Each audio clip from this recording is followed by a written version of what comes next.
get a point deduction. That's okay. Tell me how that. That's Tell me okay. how that's Yo, unanimous. Tell sometimes me how that's. sometimes you eye Tell me. poke people, and that's okay. You know what I Tell me mean? how. Right? You He know. eye poked him twice. How was that I will unanimous? say the first time, eye poke. The second time, eh. Eh. Eh. Eh. You know what I mean? Eh. Eh. You know what I'm hearing too? Mm-hmm. He's the best Irish fighter since Conor McGregor. He is, because what other Irish fighter there is?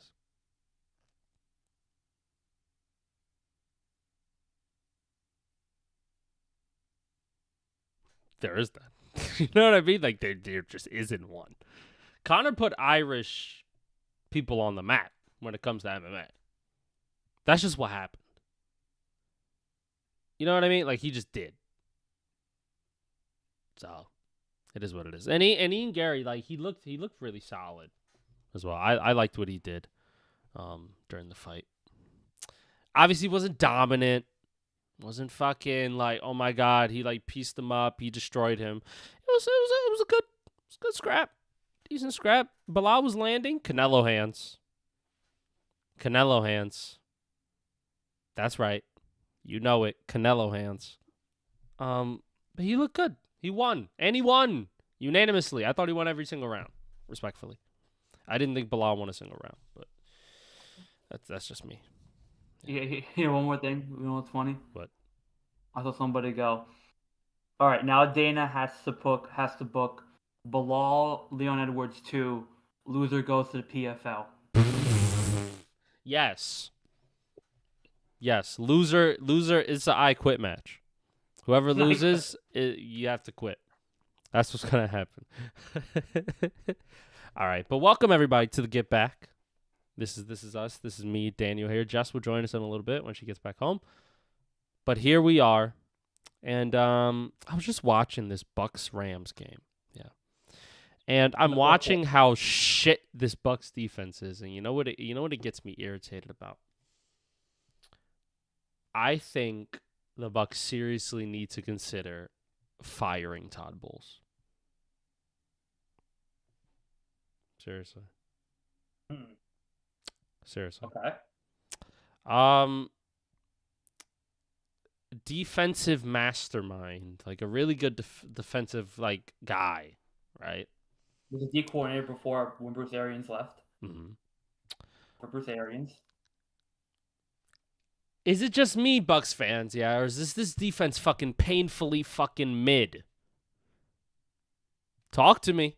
When they had Tom Brady, oh, this defense was fucking nice. They loaded up on defense because they needed that ring for Brady. They fucking brought everybody in this bitch. And I don't know what it is about Tampa Bay's defense, but like, it's pretty fucking mid. Just a little bit. Just a little bit mid. Okay? So I'm sitting here thinking, I'm like, does it matter how good Baker is? Does it matter? I don't think they'll go far.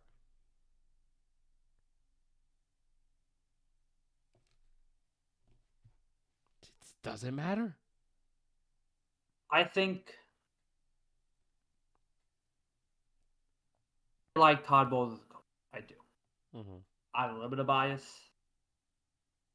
because the Jets, right? I think they're playing a really good offense tonight. Mm-hmm. I think that has something to do with it. I'm not ready to say that the defense is the problem. I think injuries have hurt this team a lot. Um, I mean, look, he gave up 44 points to the Bills. They're the Bills. You know, Patriots gave 20 points, but that's pretty good. 19 to the Texans, 31 to the Eagles, 35 to the Seahawks. I mean, it's like they're like against really. They've only played like one really bad offense, and that's the Saints. You get 19 points to seven. No, that's preseason line. The Saints. So I mean, you give 3 points to them. Other than that, they've played some really good offenses here. So I'm not, and even if they're not good, they're mid at best, and they've done okay against them. I think this Bucks team is so offense heavy. They're so reliant on their offense, and they've invested so much into their offense Mhm. that their crux is going to be coming down to Baker Mayfield and their receivers and their run game. Think of their last draft. They drafted receiver. They drafted O line. They drafted O line again. They invested in their O line. They invested in their receiver. They signed Chris Godwin to an extension. They signed Mike Evans to an extension. They drafted a Mekabuka. They got Tez Johnson in here as to be, somewhat of a, depth piece. Like, and defensively, it's not like it's a bad defensive team. They're not the Bengals. They're not the Cowboys. It's a decently run defense. It's not the worst. But I feel like because they invested so much in their offense and because their offense is so injured right now, Baker included, you're not getting these results. And you're getting a lot of pressure put on their defense, which cannot sustain itself for more than half of the game. And you're playing the Rams and you're getting blown out, and you're constantly rotating back on defense. Rams are dominating the ball.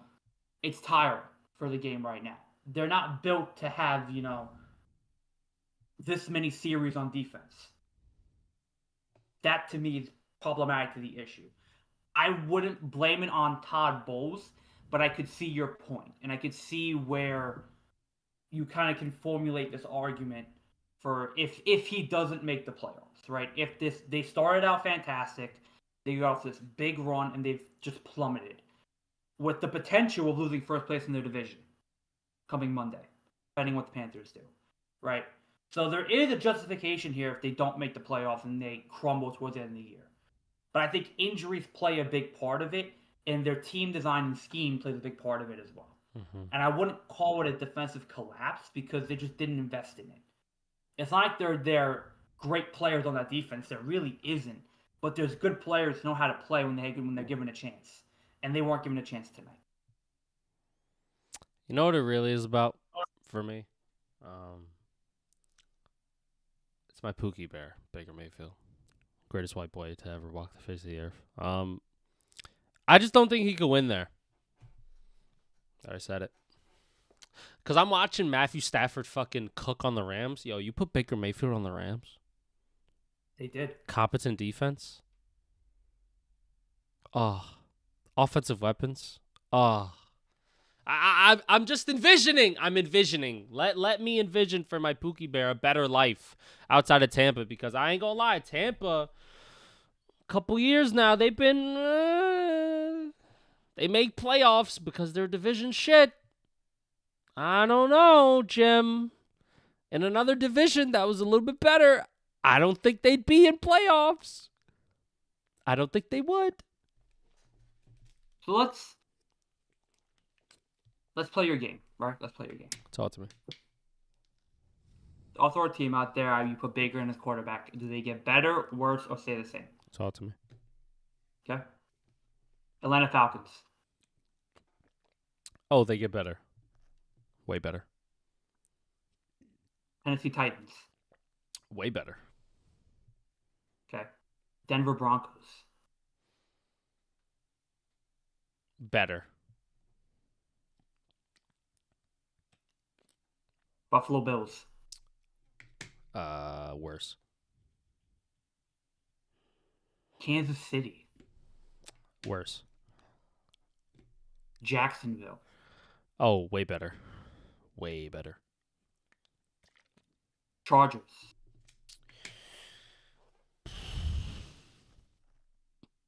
They'd be the same. I'd say even. Evenish. Interesting. Even. Green Bay.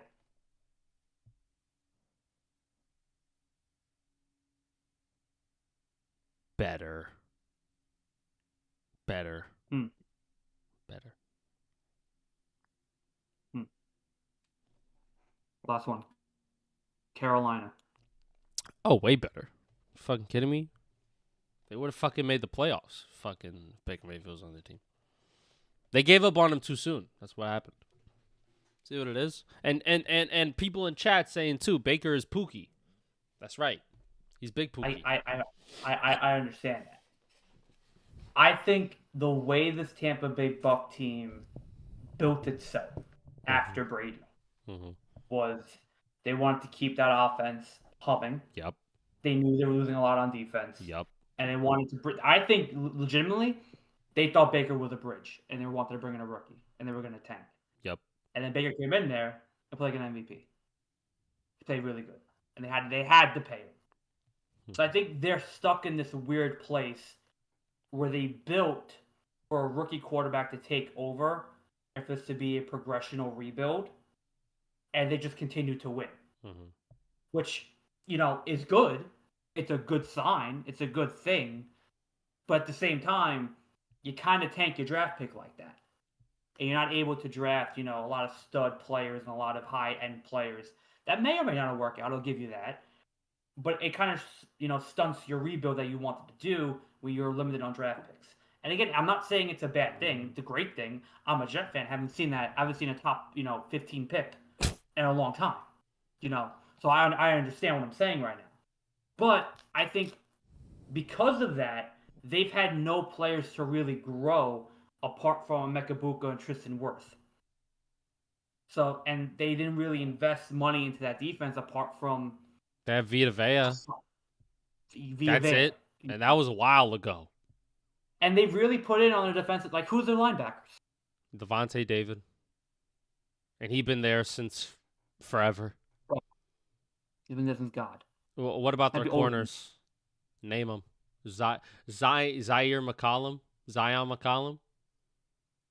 Jamel Dean? He's been burnt toast his entire career. I truly believe this. If we could find that video. Antoine Winfield is the only saving grace in the fucking back end. I'll tell you that right now. Right. Only saving grace. They have one good player on each level of the defense. Vita Vea, Levante David, Antoine Winfield Jr. That's it. And that's why it's not, terrible. It's not a bad defense. It's just meh.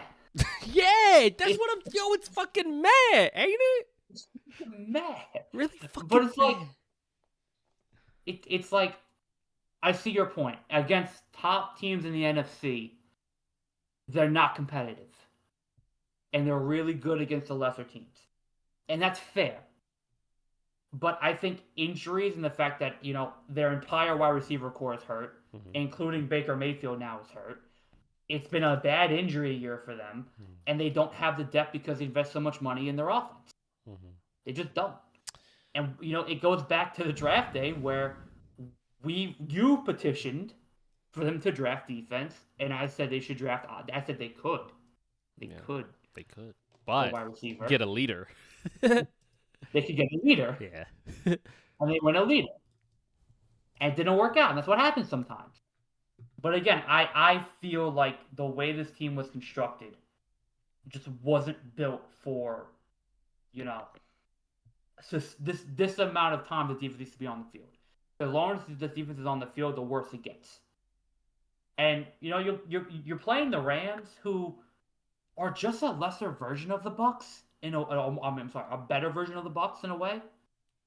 In that they have elite receivers, they have an elite quarterback, and their defense, it's not meh, but it's all right. But you know what else they have better? Better coach. Better coach. Better coach. Yeah. I truly believe this. I don't think that Todd... It's kind of like what you say about Sean McDermott. But at least Sean McDermott's made it to AFC Championship games. It's different. It's different. At least Sean McDermott has shown. It's different because of expectations, right? Because Todd Bowles, his one goal is to just win the division. And he's had that goal for 2 years now. And he's met that goal. When that's your goal and you don't achieve it 1 year, and it's your first time not doing it, I can understand them not firing him. And you could chalk it up to injuries. Can the seat be warm? The seat can absolutely be warm. That's fair. My point with Sean McDermott, which we're going to get to later, and I will double down, which we'll get to later, right, is that his expectation has been to get to or win a Super Bowl the past 6 years, and he hasn't achieved that at all. And that's where the expectations are different. Mm-hmm. And that's been that way for 6 years now, and he hasn't come close. He's gotten close, but he hasn't gotten there. Todd Bowles has at least met his expectation level the past 3 years. Win a division, get to the playoffs.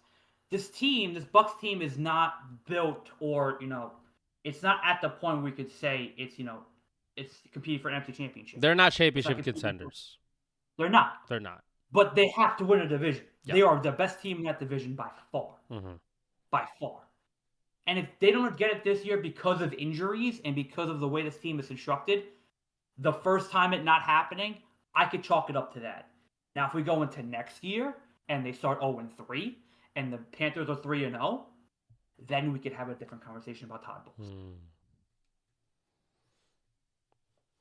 And if they don't draft somebody on defense this year, then we can have that conversation about the GM too. Yeah. Because then what do we do? Yeah. But I think a quick pivot point too. Are the Rams best team in the NFC?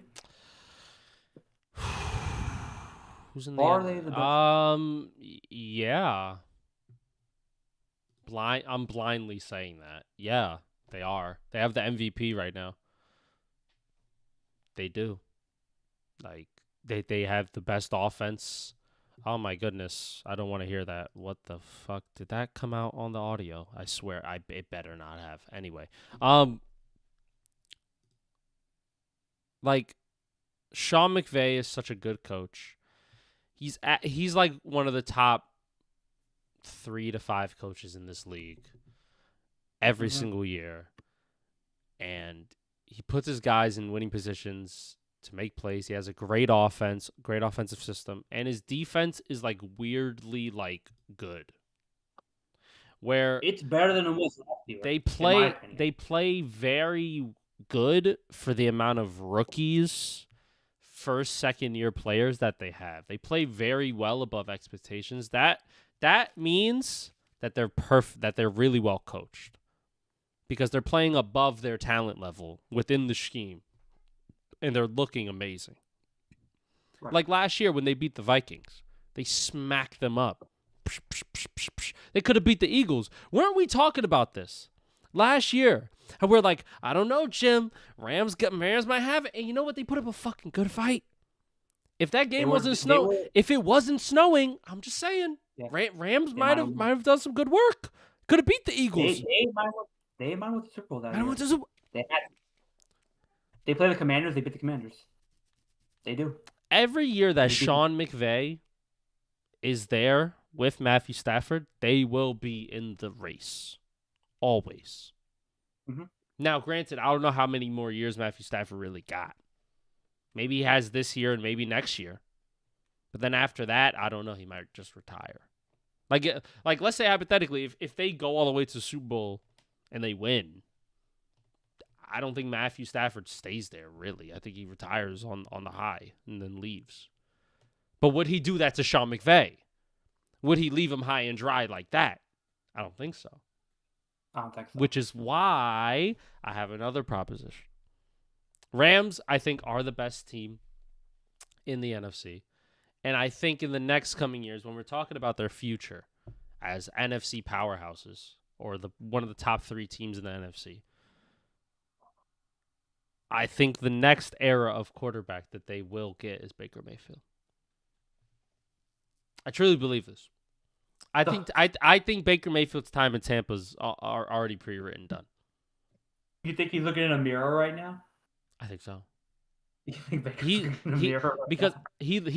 Sean McVay's looking at Stafford and like, you're just a younger Matthew Stafford. I can mold you. Well, I can make you. He had Baker for a couple games. Yeah, a couple games. It's just a couple games. He still had Matthew Stafford there. You know what I'm saying? That was a one-off time. You know, get him on track. Kind of 2 games. You know what I'm saying? And then he went off. He might have saved Baker's career, in a way. Hey Sean, save it again. Save it again, bro. Get a better defense around him. with better offensive weapons. Sorry, Puka's better than Mike Evans. Sorry, Adams is way better than Godwin. And Kyron's better than Rashad White right now. Maybe not Bucky Irving, but he's hurt. Offensive line is better. D-line's better. Corners are better. They play better. Chris Shula has that defense working. Just saying. Mm-hmm. I don't know. I just think the Rams, it's a clear pivot for Baker. In my opinion, when I think about the future of my Pookie Bear, I think about him just pivoting so easily. He only has, I looked it up. He has how many years on his contract? So this year and then next year. That's his last year.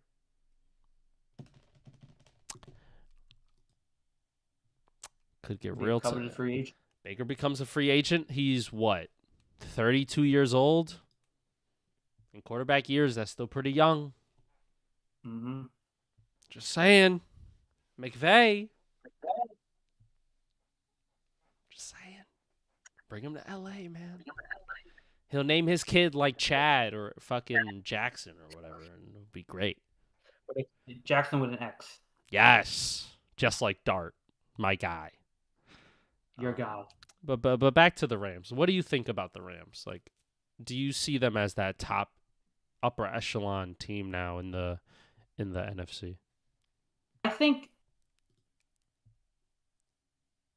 going back to last week when they played the Seahawks, I think that was their game where they established they are the top dog in the NFC.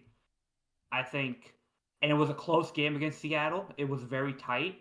But I think them getting the win definitely put a statement on themselves. Mm-hmm. And when you look around the NFC, Philly's got problems. Is Chicago legit? Seahawks have the ticking time bomb of Sam Darnold. Are the Packers gonna make a run here? Is Detroit has problems? San Francisco has injuries. They seem to me, LA, like the most complete team in the NFC. They don't have drama. They're well coached. Their defense is well coached and well structured. They're healthy. They have eliteness everywhere. To me, this is the most complete team right now in the NFL. Maybe not in the NFL, but right now in the league, in the NFC. I feel like this is the most underrated team that nobody's really talking about how good it actually is. Mm-hmm. When you see them play, they don't miss a beat. Stafford makes all his passes. They run the ball to some effective level of efficiency. Hi, Jess. Hi, Jess. How are you doing? Hi. Sorry, I'm late. It's okay. We're good. We're talking about my second Pookie Bear, Sean McVay and the Rams, and how good they are. Yeah, but to think I thought about dropping the defense today. The men were right. This is why you need this is why you need wise counsel around you, people, because I was truly considering dropping the Rams defense because they have been a little inconsistent in fantasy. So I was like, maybe today's not. Maybe because I knew Sean was going to fucking crush me. So I was like, I need to do something. I was like, you know what? Let me see. And then I was like, no, before you make that decision, reach out to people. Get a feel. Talk to the coaching staff. See what you need to do. Okay, talk to your coordinators. See what the game plan is. Yeah. And I got wise counsel. And I was like, you know what? I'll listen to them. Yo. And look what happened. Jess, you might have a shot. What happened? Magic. You might have a shot. No, they would. He needs 3 players. They're all playing tomorrow. He would need all of them to shit the bed. Okay, let's think about it. Rico Dowdle, he's on the Panthers. George Kittle, hamstring injury. I can't walk. He's a blocking tight end. He's blocking this. He's blocking CMC. He's always hurt. Turf toe. Fuck it. He can't walk. Why not? Turf toe. Boom. You win. All right, I'm almost like, I don't want nothing. I was like, CMC, don't. CMC, please. Just by himself, he will fucking finish me off. Just by himself. he is pretty good. But anyway, yeah, they're whooping their ass in this game. I was afraid that Baker was going to go off. Oh no! Did your mic turn off? Did you turn off your mic? Turned it off. I was thinking that Baker might go off. No, I said it to y'all last week. I don't know why y'all don't believe me. When it comes to my Pookie Bear, I'm never wrong. Have you noticed that? Never wrong. When I say Baker Mayfield and the Bucks ain't gonna win, they're not winning. Last 2 weeks, they're gonna get smacked around and beat up. Yeah, they got beat up. Their team is not that good. It's okay. Baker Jeff, I don't know if you heard Lewis's hot take before we got on, but he was suggesting that this should be a reason that Todd Bowles could be fired. What do you feel? Talk to me.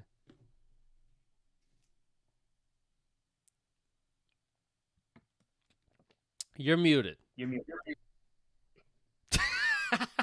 You're still muted. You're still muted. It's your Discord. It's not your mic, it's your Discord. It's the Discord. You're muted on Discord.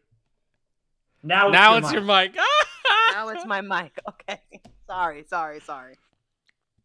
I was having trouble with Discord logging on. Like, it wouldn't show me half the date. For some reason, it was only like really working on my phone, but not on my Mac. I didn't know what the fuck that was. But I kind of almost not disagree with Lewis when he says that. All right, I'm back. I feel like they're almost there.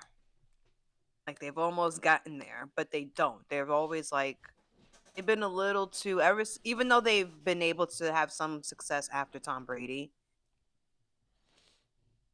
I would not be surprised if they do fire him. I'm not saying that's like the best thing they should do or it's the right thing they should do, but I can see a scenario where that happens. What do you think? Because I missed your part. I wasn't here. Well, I said this, right? Because Lewis brought up my Sean McDermott argument, which we're going to get back to. And how I brought up the point of expectations, right? And I said that Sean McDermott's expectation every year is to make a Super Bowl or win it. Because of the team that he has and the quarterback that he has. And he rarely, if ever, does that. And he hasn't done it the past 6 years. Todd Bowles' expectation, since he's gotten into Tampa, is to win the division. Because the team that he has is that it's not meant to go to a Super Bowl or win it, or even to an NFC Championship game. It's just win your division because you're the best team in that division. You should be winning it. And Todd Bowles has done that the past 2-3 years. So, if hypothetically he doesn't win the division and they don't make the playoffs, I could chalk it up this year to injuries because they are hurt. Baker's hurt now. They're killed at wide receiver and running back. Defensively, they're not built to win. So I can give a reason as to why, okay, one time Todd Bowles did not meet expectations. And that he's been giving this kind of grace for 1 year. However, next year now becomes a hot seat year. Where now he has to go out and win a division and make the playoffs. Regardless of what their schedule is and what the teams that they're playing are and who's on the team. So I'm saying if they don't make the playoffs this year and they miss out and they finish, below 500, I'm okay with them not firing Todd Bowles. I'm okay. I like Todd Bowles as a coach. I think he's a good coach. I think he's done a great job there. I don't think they should fire him this year. Right. I won't be surprised if they do, but I don't think they should fire him this year. I think they should probably give him one more year. I think he's earned that. And you know what? Maybe I jumped the gun because just watching this fucking shitty performance from the Bucks just grinds my gears. Because I'm looking at Matthew Stafford, right? And I'm like... Well, this is disappointing. This is not competitive football. And that is the problem. It's not that you're losing. It's you're losing this bad. Because I'm looking at Matthew Stafford and I'm like, if Baker Mayfield was on the Rams... How life would be sweet. How Baker Mayfield would go to NFC Championship games with Sean McVay as his coach. Oh my goodness. Honestly, yeah. And this is the second part of my take. All right. Todd Bowles, he stays till next year. If next year goes wrong, boom, fire him, boom, don't, whatever. I think Baker Mayfield's done in Tampa. Respectfully. Where is he going? The Los Angeles Rams, baby. Stafford is. You think he's gonna leave? after this year? Listen to me. This is the alternate reality that I'm You see working what he's with. playing like? This is the alternate reality that I'm playing with. Let's say the Rams go far in the next 2 years. and they let's win the say, Super let's Bowl say and he retires. yes. Yeah, then maybe. Yeah. Yes. That is exactly the world that I'm playing in. It doesn't seem like Homeboy's retiring. I don't even think he would retire if they won the Super Bowl. I But think he would be like Tom Brady and be like, one more season. and then after that one more year, 'Cause don't he's make having it. major Boom, success. retire. Baker Mayfield, Sean McVay. Oh, literally help Baker Mayfield get his confidence back. Like Stella, get his fucking What if groove back. okay? So what if this scenario? What if they fire Todd Bowles and just bring in another coach?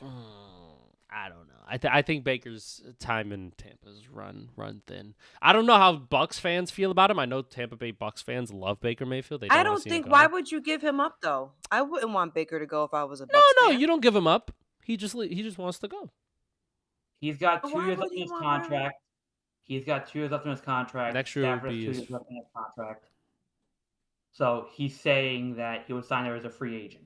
Now, remember, Sean McVay kind of saved Baker's career because he played two games in LA, played great, and then he left. So they have a relationship already established, and he played really good under Sean McVay, and he basically gave him another chance. So, in Lewis's hypothetical, it would be like a perfect match made in heaven in that he would have a great offense, a great coach, and it would get Baker to a Super Bowl and win a Super Bowl, and Lewis would be ecstatic because of that. Yes. Keyword is hypothetical. Oh, fucking 'Cause- buzzkill. Buzzkill. I just don't think that's a realistic. That's why it's a hypothetical. I'm sorry. I mean, it does sound really cool, but I think if the Rams make it to the playoffs and they go deep in the playoffs, or even if they go to the Super Bowl, or even if they win the Super Bowl, I still like Matthew Stafford. I don't think he's retiring. He's not playing like he's approaching retirement. You know, he's playing pretty well. And I think as long as he's got fuel in him and he's with Sean McVay and he's got it's like he's not going to go. So you would be waiting longer for Baker to be reunited.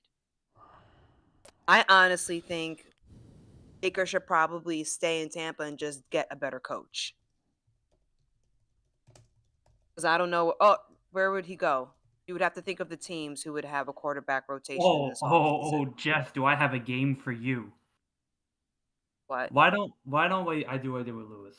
I'm gonna name you a team, and you tell me whether they would be better, worse, or the same with Baker Mayfield on them. Lewis, you have no input. Okay? The Falcons. I don't know. I think they'd be better with him on it. The Chargers. I don't know if he would bode well with that type of coach. Better, worse, or the same? Same. The Carolina Panthers. He was already there. Wasn't he No. there? Sam Darnold was there. Baker was there as well. Oh, he was? Baker He was there. For just like a Uh-huh. year. Yes. He would be worse if he went there. Wait. would you make the team Would the team be better? Oh, would the team be better? Yeah. I don't like that. What? Okay. I'm sorry. Keep going. I think he Keep could. going. I think he could make them a little bit better. Keep going. Okay. The Denver Broncos.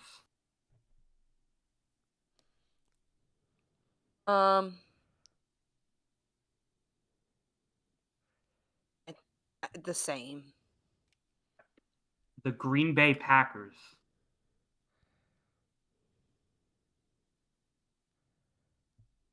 I think they'd be the same if they still have Matt LaFleur. The Chiefs.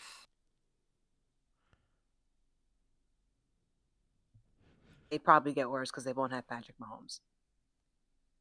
The Bills. You can't replace Joshua. Stop it. The Detroit It would Lions. be worse. The Lions. It'd be the same. All right, last one, because I didn't say this one to Lewis, but I'll say it here. The San Francisco 49ers. Oh, so much better. So much See better. this? I'm So much happy. better. Wait. I'm happy you said this. Wait. Hush. I'm happy you said this because when I asked Lewis, what if he got a better coach? Kyle Shanahan was who I had in mind.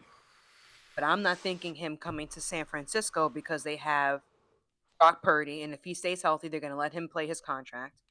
But if San Francisco gets too antsy and they do end up firing Kyle Shanahan, I think he would probably match very well with someone like Baker. I think that would be, and he can put together a team. So this would be a different team if Kyle Shanahan came to the Bucs. So it's I think it's a coincidence. Maybe the universe is talking through the get back. Gonna be some movement happening. Just saying, guys. Start looking for homes in Florida, Shanahan. Start. Warm weather. Because wait, one of you said that they're about to fire him if they don't make it to the playoffs this season. If the Sanford they don't make it. Was that you, Daniel? No, I didn't say that they would fire him this season. And yeah, You Jess said his seat will be really warm. I said his seat would be warm. Yeah. I said next season they would fire him. Yeah. So it'd be 3 straight years. I mean, right now we're looking at 2. Right? If they lose on Monday, they're out. And I do think it's a possibility that they can lose on Monday, even though they're playing at home.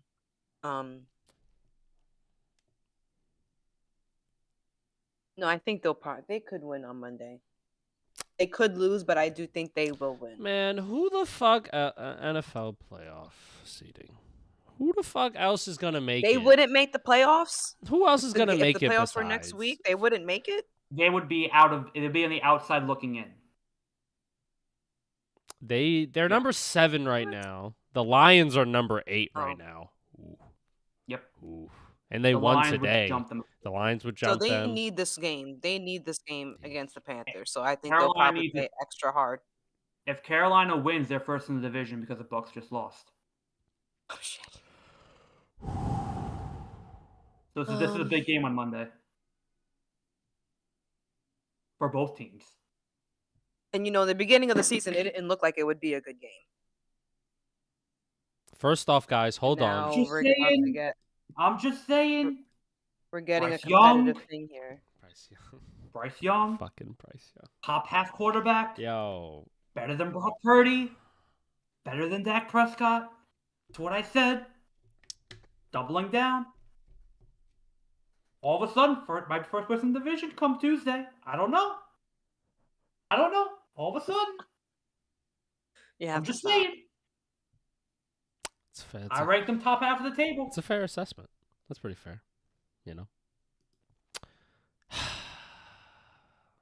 Well, did I match well with Lewis? Kinda. Yeah. You kinda did. Kinda, yeah. We had you didn't say they would be worse when I said they would be better. So we kind of matched up. When I thought that they would be the same, you thought they would be the same. I thought they would be better in some instances. You thought they would be the same. So it's like the Charger wants to. I don't think he's making anyone worse. I think the Chargers, if there would be a team that would probably be worse, it probably would be the Chargers. Because I just don't see him fitting in there, right? Am I the only one that sees that? He plays pretty similar to Justin Herbert. Rocket arm, play action, scramble, tough guy. Well, that's why I said they'd probably be the same or a little. I think I just don't see his personality. Honest, yeah. I just don't. I don't know. I think they'd be a little bit better. Just a touch. Just a touch. That's a possibility. Just a splash. This is all just hypothetical, right? So this is just what I'm assuming what could happen. Hypothetical. The truth is, I really don't know how he would do on the Broncos, so I didn't know how to answer that. I said he would be better. Which is the funny part. A Baker Mayfield with a defense? Oh my God. But wait, I thought the question was, would the team be better? Yeah. He's saying he would be better because the offense would be better. Oh, I thought you said he would be better. He's essentially saying that he thinks Baker's better than Bo Nix. Yes. This is basically how the question is running. Yeah. Is he better than the quarterbacks I just laid out for you Mm-hmm. with the team that he has? Do you think Sean Payton would take him over Bo Nix? Yes. Oh yeah. Yes. Yeah. Baker's So way then more maybe you're right. proven. Sean Way Payton's more looking for a proven. Drew Brees. Now, granted, He he's has not more. as young, so we'll have like less time with him or whatever, and he may be stuck in his ways. He might be a little stubborn. But Baker's just a better quarterback than Bo Nix right now. Just the truth, you know. Aren't yeah. the Broncos? What place are they in? They're first in the AFC, best team in the AFC, 9-2. Technically, Patriots. But they wanna buy this Patriots are the best team right And now, baby. Patriots Let's jumped talk on about the people fucking more. Patriots, guys. As fucking Jet fans over here, we have to talk about the Patriots and how fucking successful they've been and how they've been just killing it and how Mike I Vrabel will has got these guys fucking playing good. I will say, the young Joe Flacco was kind of carving them up today. Yo, I ain't gonna lie. The young was carving them up today. Kind of had him on the ropes. Kind of had me scared. Now, yo, Cam Newton got me thinking. Is Drake May really all that? Cam Newton might be influencing your boy.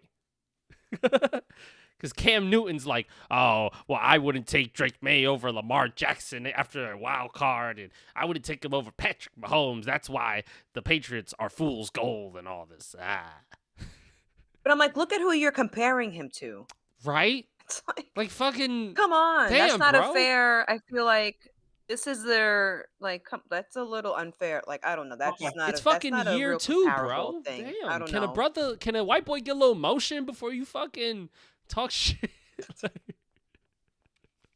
Go ahead, dude. Are you raising your hand to speak? Yes, because I love playing devil's advocate on the show. to create media controversy, obviously. Let's say Drake May goes into the playoffs and he wins a playoff game and he loses in the divisional. Would you say now that his level, his floor, is at a Lamar Jackson type of level? Or like a Justin Herbert type of level, a Bo Nix type level, maybe not a Joe Burrow or Josh Allen or Patrick Mahomes, but his level, based on his playoff performance and the way he played this year, is now at like a Jane Daniels or a CJ Stroud of the last 2 years. Or of like a, somebody in the top 10 that we ranked. I think that's a fair assessment. I'd say, yeah. I'd agree. Now, if we're saying that's the floor, we have to compare him now to some of the elite guys, like Lamar Jackson, Joe Burrow, Patrick Mahomes, like we did with Jane Daniels. They probably all eat his ass alive in the playoffs. Right, but that's your opinion. But that's where Cam Newton is coming from. We can't say now that, oh, he's Bo Nix. He's better than Bo Nix right now. We can't say, oh, he's like Justin Herbert. He's better than Justin Herbert right now. So you have to compare him to guys who are we put up on a pedestal because they deserve to be put up on a pedestal. So if Drake May is at that floor, we have to see whether he's at that level of eliteness as some of these quarterbacks are. And right now, he's not. But by the way he's playing, maybe there's an argument one day. Maybe he goes on a playoff run. Maybe he goes in and he beats Josh Allen in the first round of the playoffs, which is a possibility. Maybe he beats Bo Nix in a championship game, which is a possibility. Maybe he beats Patrick Mahomes in a divisional game and he wins. Then what's the argument? What if? That's a lot of ifs that gotta happen. Let me tell you then. That's what Cam Newton is saying. Yo, come on. If all of that happens, Cam Newton's hat would fucking fly away, grow wings. That's what the fuck would happen. I don't think. I mean, I get it. They do have the best record, and I understand. And this, you know what? This may be a year that they could pull something off because the Bills are a bit more shaky. Mm-hmm. There's a little bit room for them, but I just don't think they'd go that far. They're definitely going to make the play. I just don't think that they're going to go through the fucking gauntlet. What? Would you say they're fraudulent? Would you say they're fool's gold? I would say They're not. I'm not gonna. What is fool's gold? If they make the playoffs, that's not fool's gold. Well, Cam Newton's like their fool's gold because he thinks that once they make the playoffs, they'll just get bounced out immediately. Like they won't even win a game. I mean, that's a possibility for anyone. Yeah. But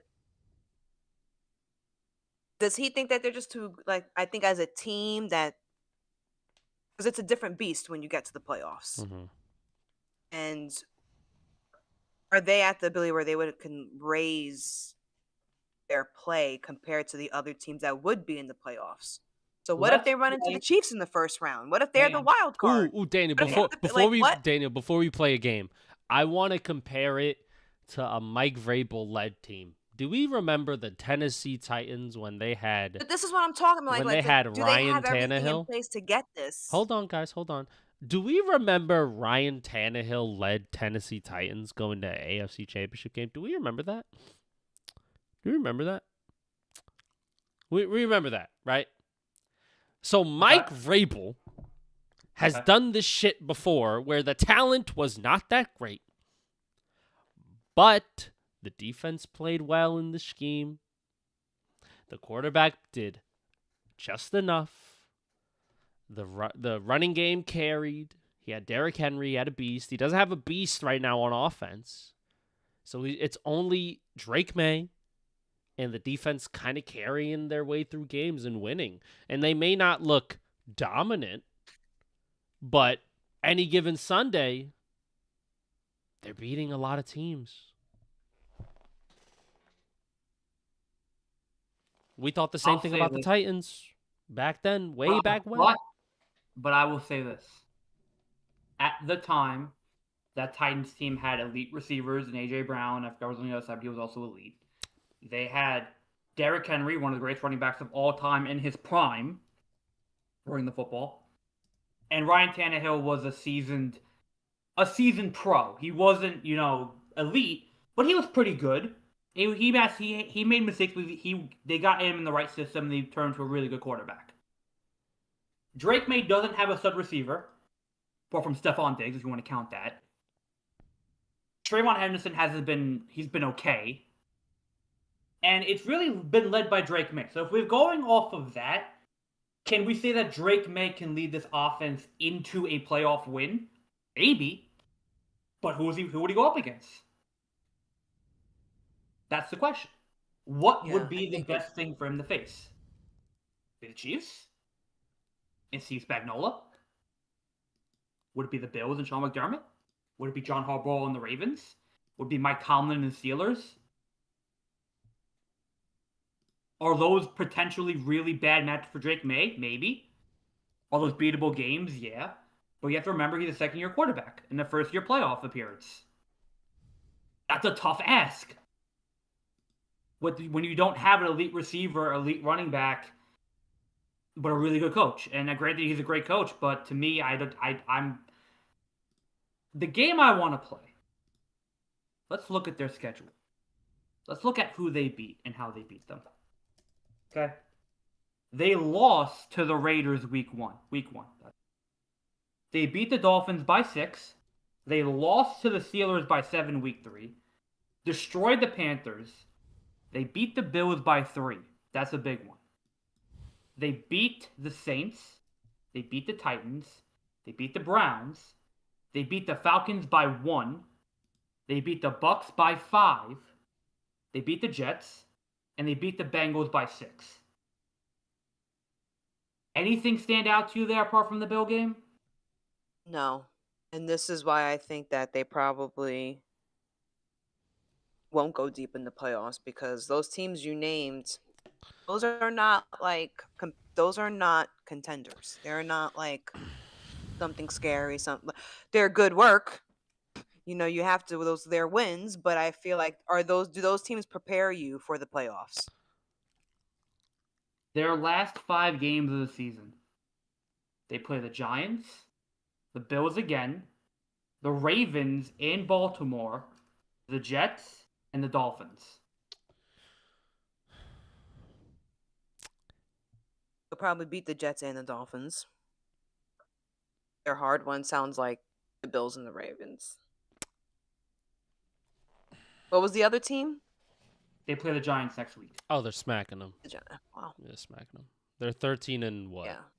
4 at worst. So they'll be 13-4, which is Amazing. most likely going to be second or first in the AFC. Yes. I mean, it all. I don't know. It depends on who they. I mean, that's just if they were. That just schedule just seems a bit easier to get into the playoffs. So if the So when season you ended, run into the heavy hitters, what's going to happen? if the season ended today, right? And let's say the Broncos get the first round bye, hypothetically, they would play Pittsburgh Oh, they smack in them. a divisional. I think they would beat Pittsburgh too. Pittsburgh always loses first round. Anyway. Fire Mike Tomlin. I don't think that's ever Actually, going to I lied. happen. Didn't we have this conversation? I lied. It'd be Buffalo. Ooh, they beat him again. Respectfully. Yeah. Yo, You said. I'm gonna when you texted that, Lewis, that the offensive line hates Josh. They fucking do, I'm bro. like, but this is what I meant last week when I was like, he has the 6 touchdowns. I'm like, I love that for him, but it's also kind of bad for him because it's like he's the only one doing all the. It's like and now he's sacked and has to leave and gets checked out. It's like, what the fuck? You have to pull your weight, guys. You have to show up. Amen. Come on. Now, like this is like it's a lot. Like you're asking him, and this is why, they struggle. Like this is what happens. This is why they get bounced out in the playoffs because they always leave it up to him. Hold on. Like, come on. Daniel, before you fucking go on a tangent about why the fucking Bills ain't shit, hold on. I want to say something about Mike Vrabel. Mike Vrabel took a 9-7 Titans team, beat the 2019 Patriots, who arguably should have won that game, beat the Ravens that year, and then lost to the Chiefs. I'm going to keep it a stack. If Mike Vrabel can take a fucking 9-7 Titans team to a AFC championship game, this motherfucker can move a brick with his feet. Bro, he could fucking pick it up and fucking throw it with his feet, bro. I don't give a fuck what he does. And this roster, Drake May's way better. Way better than fucking Ryan Tannehill. They just don't have a Derrick Henry. That's it. That's literally it. The offensive weapons, not really there. I'm not going to lie. Stephon Diggs, Hunter Henry, But the defense is good. And they win. That's all that matters to them. I don't think it matters how they win. I think it just matters because Mike Vrabel was coaching 9-7 teams with AFC championship games and playoff berths. Ryan Tannehill was the quarterback. I don't think we're understanding how fucking ugly that is. Ryan Tannehill was awful. It was awful. Drake May runs fucking... You're remembering it differently. How am I remembering it differently? You're remembering it differently. He wasn't that bad. He wasn't disgusting. Oh my god. He wasn't... Oh my god. A 7-9 on the Dolphins. 7-9. 8-8. Oh, really fucking good.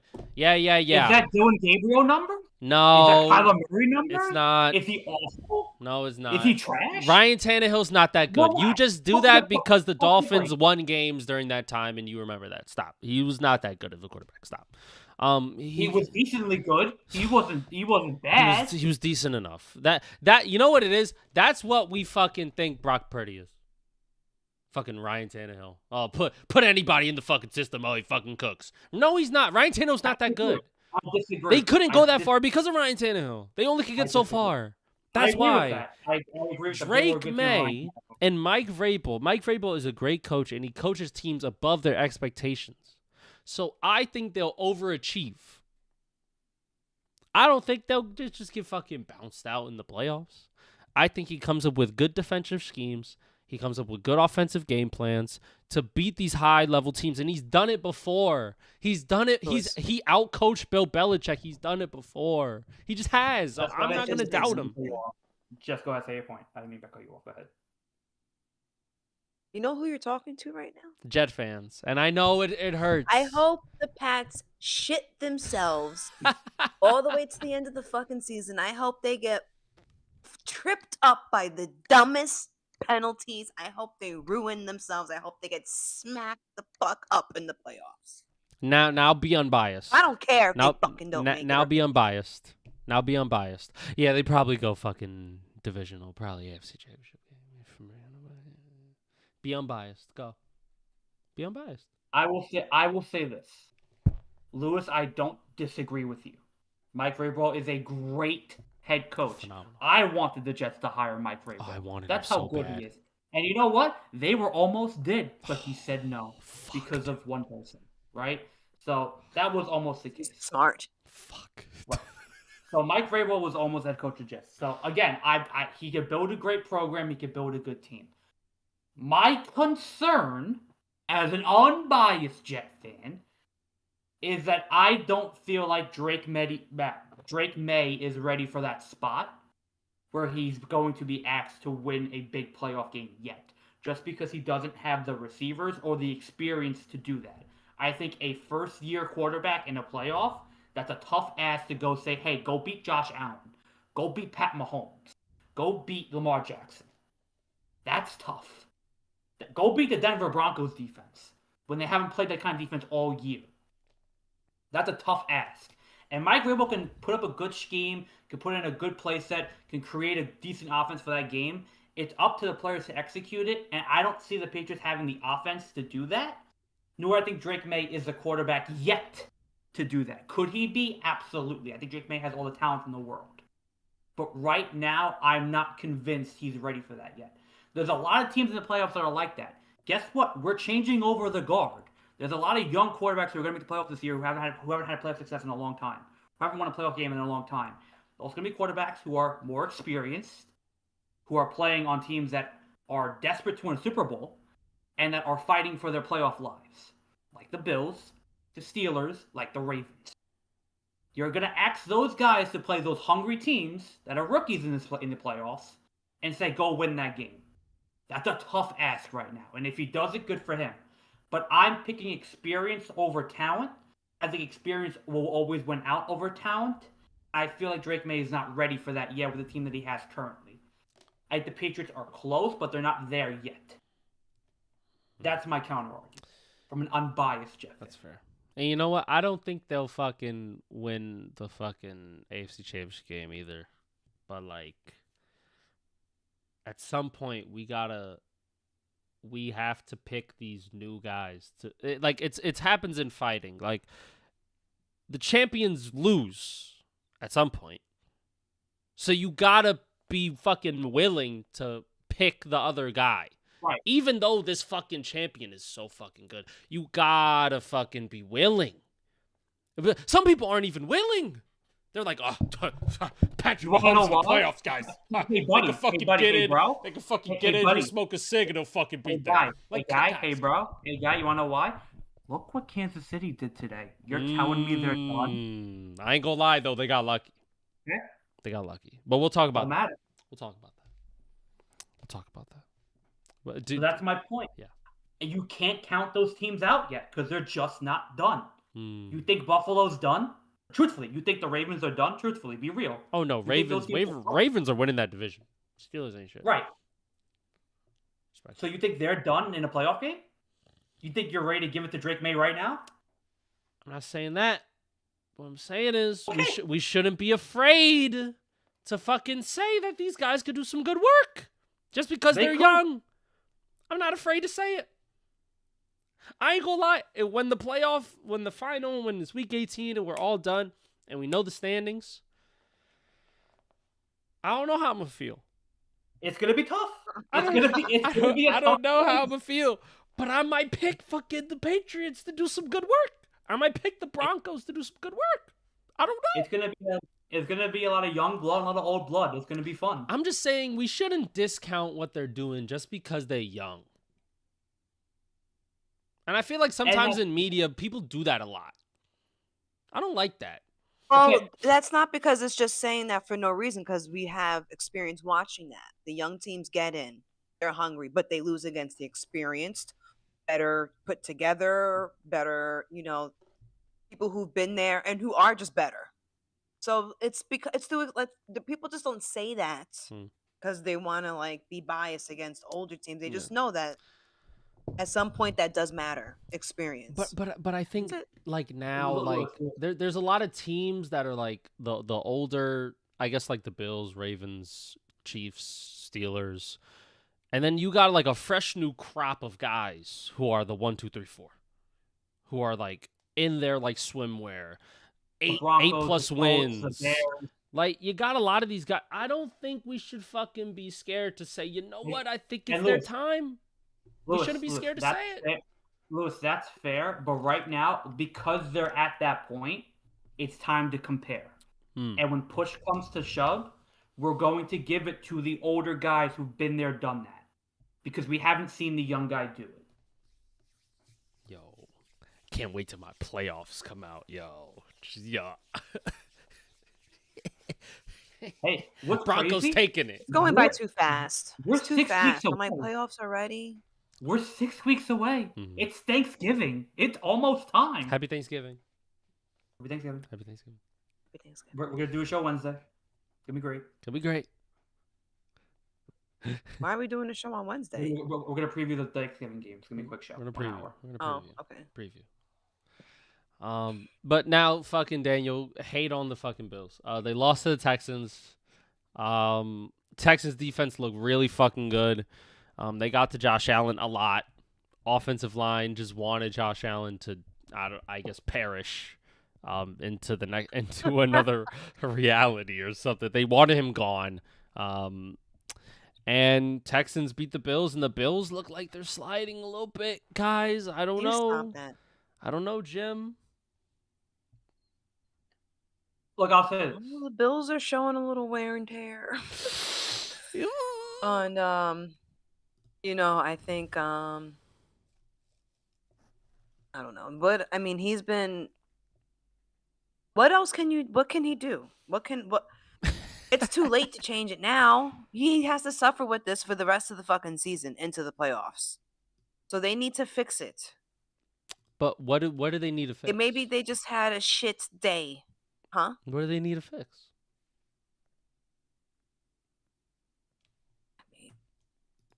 All of it? I mean, they had a total meltdown. I mean, take it to the fucking garage, open it up, and see what's wrong. They need a mechanic. That's what they need. You know, I'm not gonna lie, yeah. At this rate, they get smacked by the Broncos. Just saying it. Just saying it. That defense see that fucking happening. gives Josh Allen hell. He tries his best, but it's not good enough. Just saying. I'll say this. Yo, these teams. If they smash and die on the way to the playoffs, and maybe they even lose in the playoffs, I think it would probably be like they would have to get him weapons next year. Would you Would have want to. a change in the coach? No, not yet. Would you see that? Not yet. The They're not going to fire the coach. Not We yet. had this discussion. Not yet. But next year, same shit. Get the fuck out of here. That I agree. That I believe. But I do think if they struggle into the playoffs or they don't make it somehow, some way, they just collapse towards the, I don't know. That it would be the year that you have to get him help because he's a young man. We say But this. he's about going to the be Bills 1 year every older. year. Like, you got to protect him. I think Buffalo has a development problem. Because think about it. The Chiefs get a late pick in the draft every year. They're always rotating young guys. Eagles the same thing. Always rotating young guys. When's the last great young Bill player? Think about it. When's the last one that they developed that's really young, that's really good right now, that they drafted? Only on defense. Only on defense. Yeah. Offensively, can't really name them. Nope. They don't draft or develop particularly well. That's an underrated problem this team has that's now come to fruition. Because guess what? A lot of the league got younger, got faster, and got better. We say this every year with Josh Allen. He needs a receiver. He needs a receiver. He needs a receiver. Where's the receiver? They didn't draft one because they don't draft in the first round that low. They draft late and they go usually defense or O-line because that's what's available right there in that spot. They don't trade up. They don't have the pick for it. So you need to draft in the later rounds to get somebody who's a bit more problematic to develop them. And they just don't. Yeah, Keon Coleman, you fucking dumbass. Fucking show up to a meeting, bro. Respectfully. So this is the problem. Is it because Josh Allen is not, working with them? No. They're not being developed well enough to get to that Josh Allen level to be in that offense. And that, boys and girls, my friends, comes down to coaching. Comes down to who you put around you. Comes down to how can you get the best out of nothing. And while Josh Allen can get the best out of nothing, Sean McDermott cannot develop these pieces around him into being a great weapon. They had to get Stephon Diggs. They had to get Amari Cooper. They didn't trade for anybody this year, and their offense is sputtering. When you go up against an elite defense and you have nobody to throw the ball to and you can't run the ball, you're sputtering. And granted, they go against, a Drake May. They go against, a Denver Bronco. If they go against, a Houston Texan again, maybe the result's different in the playoffs because playoffs. Can I see this team going deep? I can't. And if we go into next year and they have a late round pick again and they don't draft a receiver, we're back to square A, where we've been the past 5 years, where Josh Allen has nobody to throw the ball to. At some point, it comes down to development, drafting, and coaching. 2 of those things are not working. At some point, you got to replace something to fix something. You can't keep going to the shop saying it's the tire when it's really the engine. That's my take on it. I think the Bills are a great team. I think they have great weapons. I think Josh Allen is a unicorn as a quarterback, and he's been dragging this team along his back. But the guy needs help, and you haven't been giving it to him for 5 years. And this defense, it's meh. It's meh. Do you think he starts to demand it? No, because he's too good of a guy. Yeah. So he's not that type of guy. Baker would, Mahomes would, Hurts would, he wouldn't. I'm not gonna lie, yo. Burrow did. Did you see the shit that he was doing with Stephon Diggs? It's ridiculous. And that aided his development. Think about how good Josh Allen could be with an A.J. Brown. Think about how good he could be with a Justin Jefferson. How good he could be with a Jahmyr Chase. Holy shit. Oh, the league. They don't get those guys. They don't pay for those guys. They don't draft those guys. Because they're never low enough to do it, and they're not good enough to develop it. That, to me, is a problem with this Bills team. And clearly, O-line has not been developed in a long time, because that shit is trash. It's trash. They haven't invested in that either, because they're paying Josh Allen. And granted, when you're paying your quarterback, what do we say? What do you have to do? You have to develop with your later picks because you're paying your quarterback. And they don't. And what does that come down to? Your coaching staff and your coaches. And who builds that coaching staff? The head coach. And who's the head coach? Sean McDermott. How long has he been there? For 5 or 6 years. And where have they gone? Not to the Super Bowl. I'd give some pushback on the offensive line thing. If the car is broken and it's the engine, but you keep fixing the tire, the car's still broken.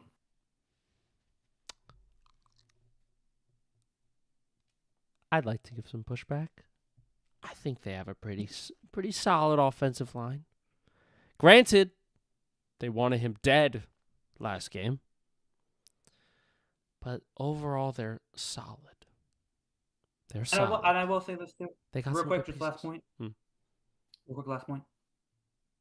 It's a tough ass to ask a team to go play Houston on a short week. Got the tough defense to get ready for in a short week. Oh yeah, yo, that defense. So I don't. That was a tough game for the Bills. It's a trap game. They play the Steelers next week. That's a must win. That's a fraud check game if I've ever seen one. Because if they get fraud checked by maybe not Aaron Rodgers and the Steelers, then it's good. Then you have to agree with me. He's got to go. You have to at that point. Come on.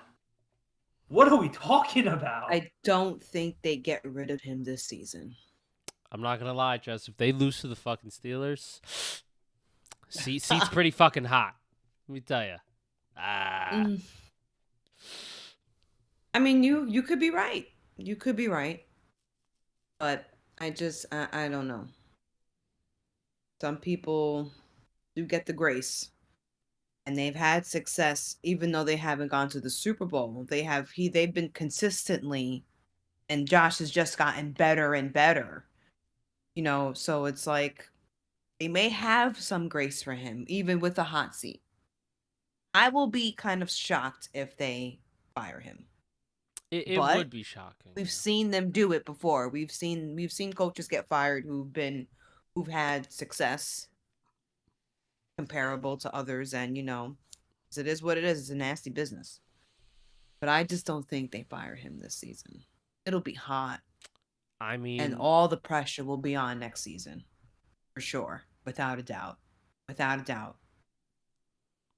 When your team can't beat a Davis Mills-led Texans offense, there's a problem. The Bills' defense gave them every fucking chance to do anything in the second half. What did they do? Nothing. Two things. They did fuck and all. That's all they did. And Houston, if CJ Stroud was healthy and they actually had a good offensive line and Nico Collins and Tank Dell were fucking both healthy, Texans will be a fucking problem.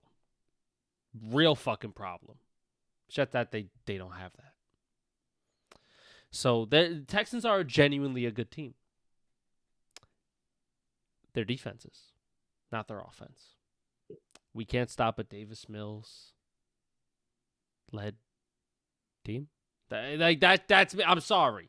And I know they came back on Jacksonville. I expect those things from Jacksonville. I expect Jacksonville to fucking just climb back on and fucking just collapse. I expect that from them. This is the Buffalo Bills we're talking about. They have elevated themselves into the upper echelon of teams.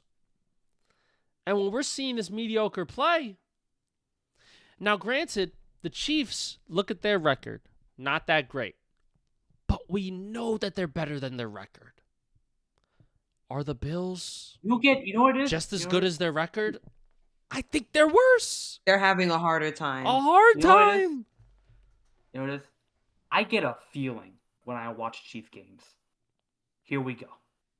This is Mahomes' time. They're gonna do some fuckeries because Mahomes is gonna find a way to win.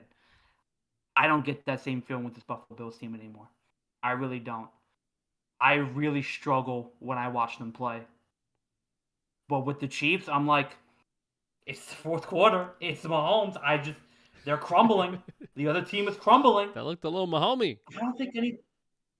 And that's the downfall of teams. You have to hold on to that, especially in the fourth quarter. You cannot, you have to pour your heart and soul out. You cannot let them come. And that's where the Colts, but didn't I tell you? I feel like all week they were, what's going to happen to the Chiefs if they lose, and the Colts, and the Chiefs are on upset alert. And in my head, I'm like, who you got? I understand they're not the Chiefs of 2 years ago, but this is still the fucking Chiefs, and they're not going to let the Colts beat them at home when they are struggling to stay relevant. So I just feel like I'm the only person who's not surprised that they lost. That they of course they were going to lose to the fucking Chiefs. You know what this is, Daniel? Mm-hmm. This is the glaze of Patrick Mahomes. That's the glaze. It's not talking. the glaze. That's the glaze talking. Because But was I wrong? We did. I mean, hey. It was a close game. They went into overtime, but I just feel like the reason why I was not sold on them losing the game is because I've seen Patrick Mahomes and the Chiefs enough to know that the minute you start to let them come back, it is over for you. It really is. Like, more times than not, the minute they get the ball moving, and like you said, fourth quarter, that's where Patrick Mahomes feels at home. He's probably most comfortable in the fourth quarter. You cannot let him get to the fourth quarter feeling like that. And teams I feel like teams exert themselves in the first 2 quarters, especially to get ahead of them, and they have nothing left in the gas. And the Chiefs smell the blood in the water. They find a way to pull out the tricks to get the luck, and then Patrick Mahomes, the experience, and because he is the one of the GOATs, he knows how to do it. And I just feel like the Colts are not the team that would stop him. They're very good, and yeah, they have Taylor, and yeah, they're on their way to the playoffs. But I just feel like this was not the game that they were going to beat the Chiefs. The Chiefs needed the win. They needed to win more. They did. You know what's funny, yeah. You know what's funny, Lewis? She goes, What? I'm not glazing Patrick Mahomes, but this is why he's one of the GOATs. Both things are true. Just because you call someone one of the GOATs that's glazing them, isn't that just facts? You know what it is? You know what it is? I realize this now. It's because she saw Nick Wright at dispensary. That's what happened.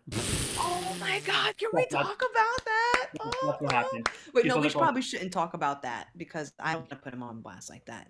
Daniel, you are so messed up for even mentioning that on the internet. It's okay. It's fine. Am I wrong? I forgot to text you, Lewis. It's no, fine. I did text you. It was in the group did, chat. You did. It's fine. I want to talk about. I want to talk about this Chiefs game. I'm not gonna lie.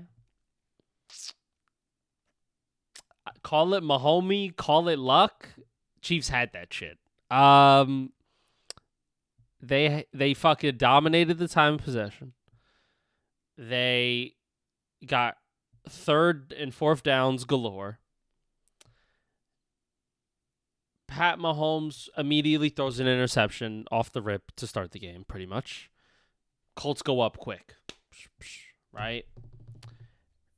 And the Chiefs are getting lucky with some penalties by the Colts being undisciplined on third down, face masked, unnecessary roughnesses. You know what I mean? It's shit like that, right? And then when they started to stop the run, what did we talk about last week, guys? We talked about if they stop the run of Jonathan Taylor, who has to show up? Daniel Jones. And in some crucial moments, he did not show up at all. So there was a couple times. I wrote it down. Third and 4. Josh Downs is wide open. And I mean wide open. Wide open. Misses him completely. He's got notes. Misses him completely. Now, okay, granted, I do have notes for like 3 other games here. So God forbid I take notes and analyze games. God forbid. It only sounds crazy because it's Daniel Jones. I'm not. You know what's funny? Let me finish what the fuck I have to say because I'm not even going to hate on him. That's the funny part. You just assume I'm going to hate because you know me and his history. Now let me fucking finish this shit. Let me finish this shit. Right? So third and fourth down, right? Jones misses them. They get a field goal. The field goals that the Colts were getting were keeping the Chiefs in the game.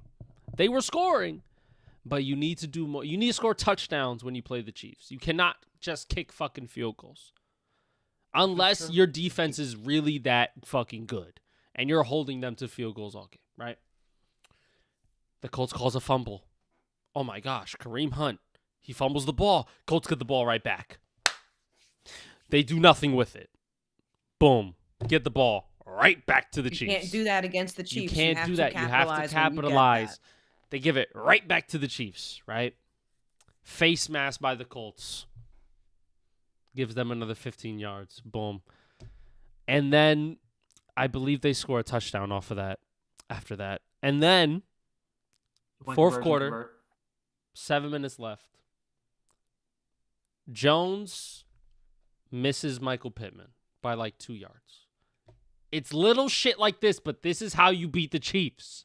Little shit like this. This is hysterical. It's little shit like this. Now, Daniel Jones, he played good. Played really good. kept the ball safe, didn't throw a pick. He didn't lose them the game. I'll tell you that much right now. He played really well, and he showed up.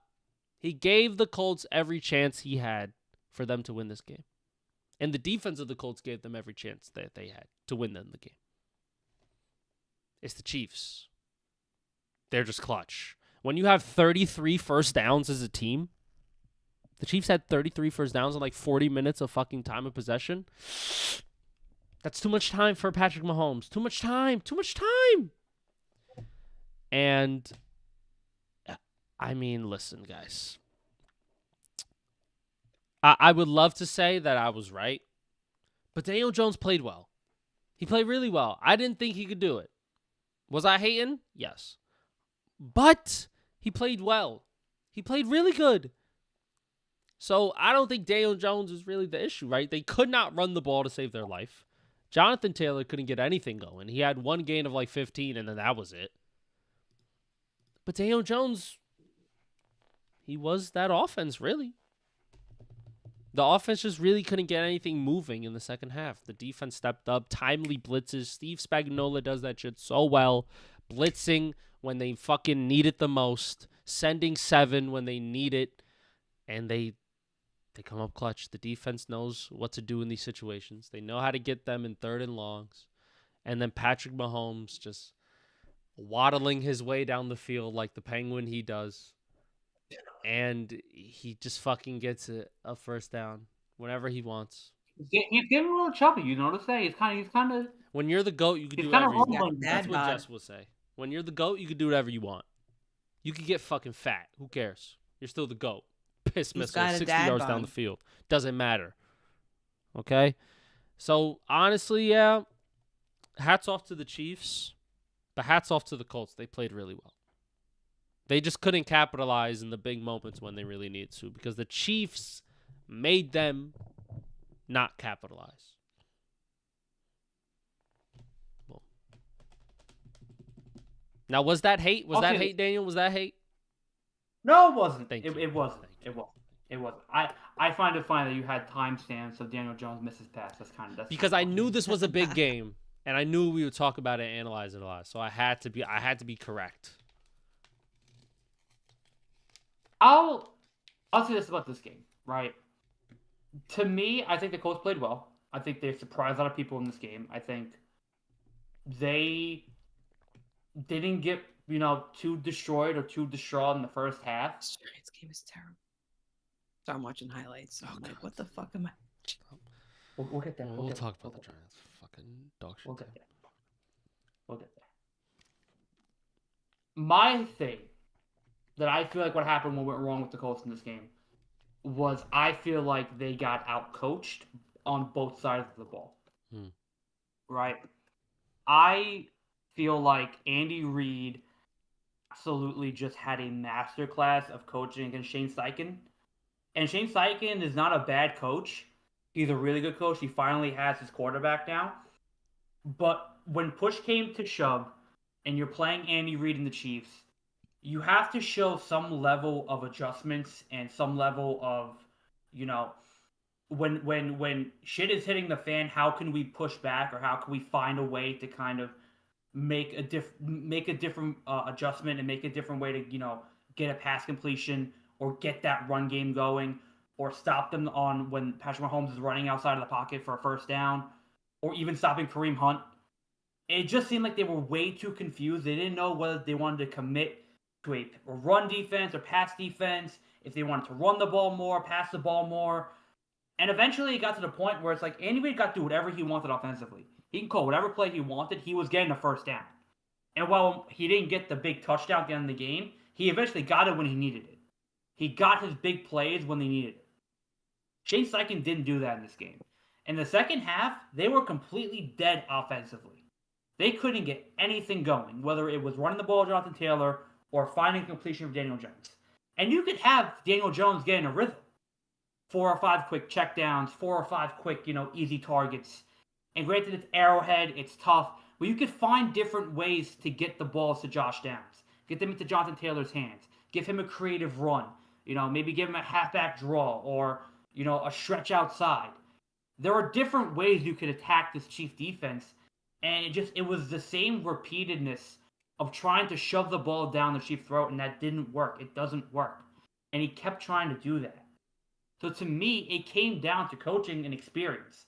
And clearly Shane Steichen hasn't been in a situation on the road in Arrowhead with that noise and that playoff atmosphere, and he wasn't ready for it. And I feel like he wasn't ready for it. The coordinators weren't ready for it. Daniel Jones wasn't ready for it. And I think we could harp on Jonathan Taylor not running the ball well. We could harp on Daniel Jones not passing well. But to me, it comes down to getting your guys ready for that and being able to adjust on the fly and after halftime. Because after halftime, this Colts team was dead. They had no adjustments that were made. None. It was the same thing repeat. 3 and out, quick out. Even when they got the fumble recovery, they still sputtered offensively. That to me comes down to coaching. At the end of the day, we could harp on players and star players and have to play well. They have to play well. He has to play well. The coaches have to coach well. And if your coach is not coaching well, and we've seen it with Andy Reid before, he could coach a team to a Super Bowl very easily. Shane Steichen's got to prove that he could do that. And I feel like this is where experience matters.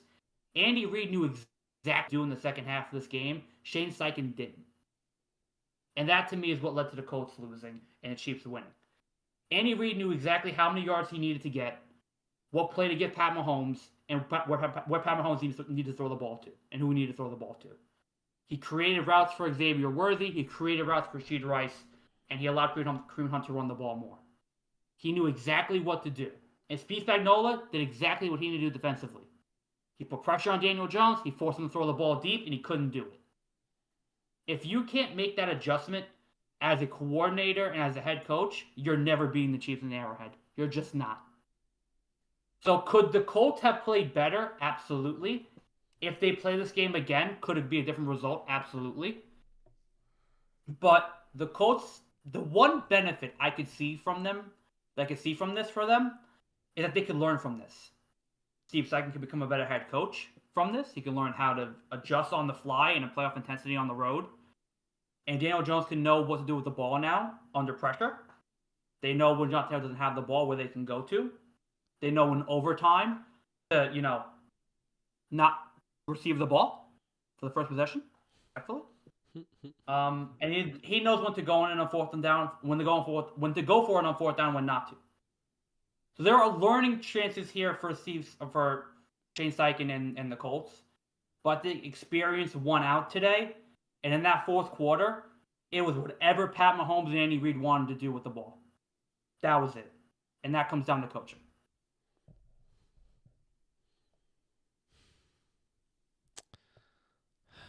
I agree. A lot of it was definitely coaching. That's some,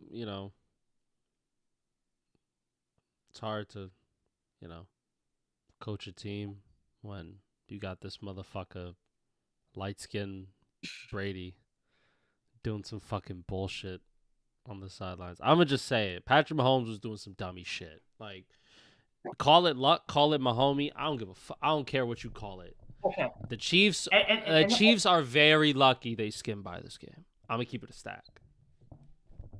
Look, they did. Obviously, I feel like they obviously just didn't take the game because it had to go into overtime. Mm-hmm. So they had to fight for the game. So it says both things about them, that they're still the Chiefs, they're still finding a way to win, but also considering even everything Daniel said, you had to fight to win this game at home, overtime at home. So it's like they still have a lot of issues they need to work through. That they still have their own challenge. Like, because they should have won the game, but I don't know, was it necessary to go into overtime? Like, you probably could have played way better than that. Right. So I feel like that's the only real criticism that I could take away. Is that they were clearly it wasn't just you could tell by the end of the game they were very relieved that they won, and then I can see in the press conference just relief that oh shit, we pulled that shit off. Mm-hmm. And you get that relief because somewhere in the game you realize that, I could actually lose this game if we don't start Mahomieing. Mm-hmm. We're gonna let the Colts, and then we are seriously just in the hunt of the playoffs. So I feel like they need to. Who are they playing next week? Dallas on Thanksgiving. So I was thinking about that. God, I don't want to see them on Thanksgiving. Aren't they also playing on Christmas? Probably. If I had to- Question mark? Yes. Are they? They might be. Let's play a game. What is their schedule? What is their schedule? Whoa, absolutely They not. play the Cowboys on Thanksgiving. Then they play the Texans on Sunday They Night do Football. play on Christmas. They play the Broncos. The Yay. Broncos on Christmas. They have Why a are they tough giving remaining- them both fucking holiday teams? This is Because God. it's Why? Because it's Mahomes. fucking Patrick Mahomes, bro. He's the Are they GOAT, in the? Are right? they in He's the GOAT. Denver for the Broncos? Huh? No. They're in Arrowhead. No. Oh God. Then they're gonna win that game. We're gonna watch that. That's gonna be their Christmas gift to everyone. We're gonna win. Yeah, I get it. It's the Broncos, but the Broncos ain't gonna be able to pull that off either. What day? It depends on. It depends on how they've been going into that game. The Thursday. I'll be working that day. Yeah. This was a tough game for the Colts, man, because I said it. The Chiefs do a really good job at shutting down what you do fucking best. And I get it. Colts fans will fucking glaze Daniel Jones to the day he dies and say he's the engine of the team.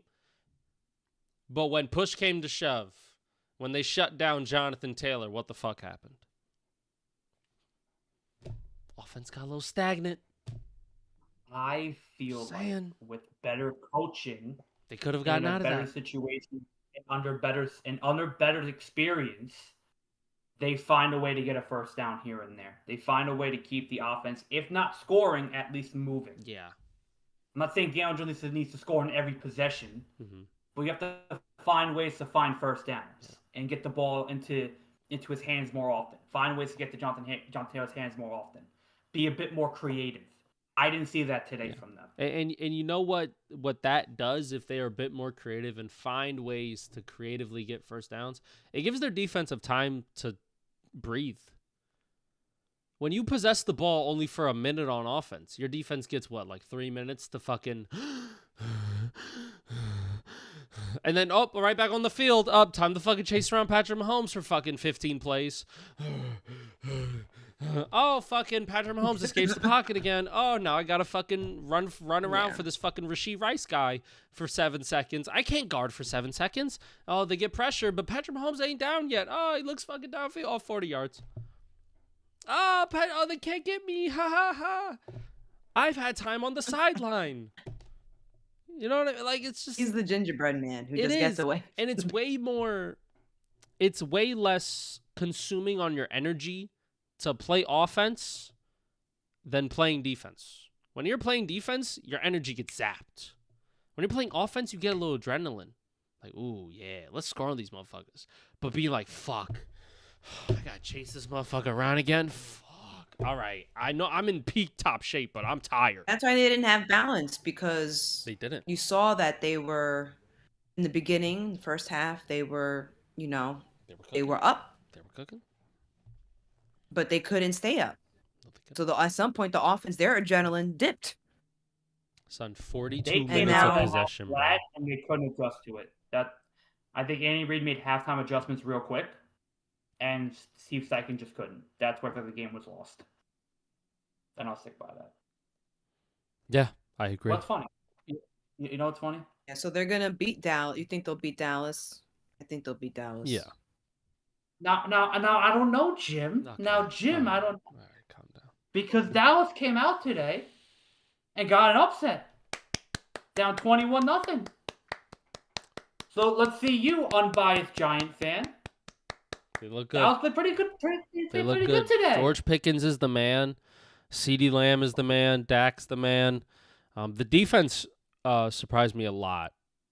They fucking shut down whatever the fuck the Eagles had going in the first half.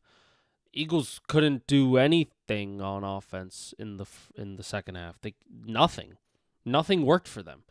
So I give a lot of credit to that Dallas defense, because the Eagles offense easily could have put up some fucking more points, but they didn't let them. They shut down Jalen Hurts.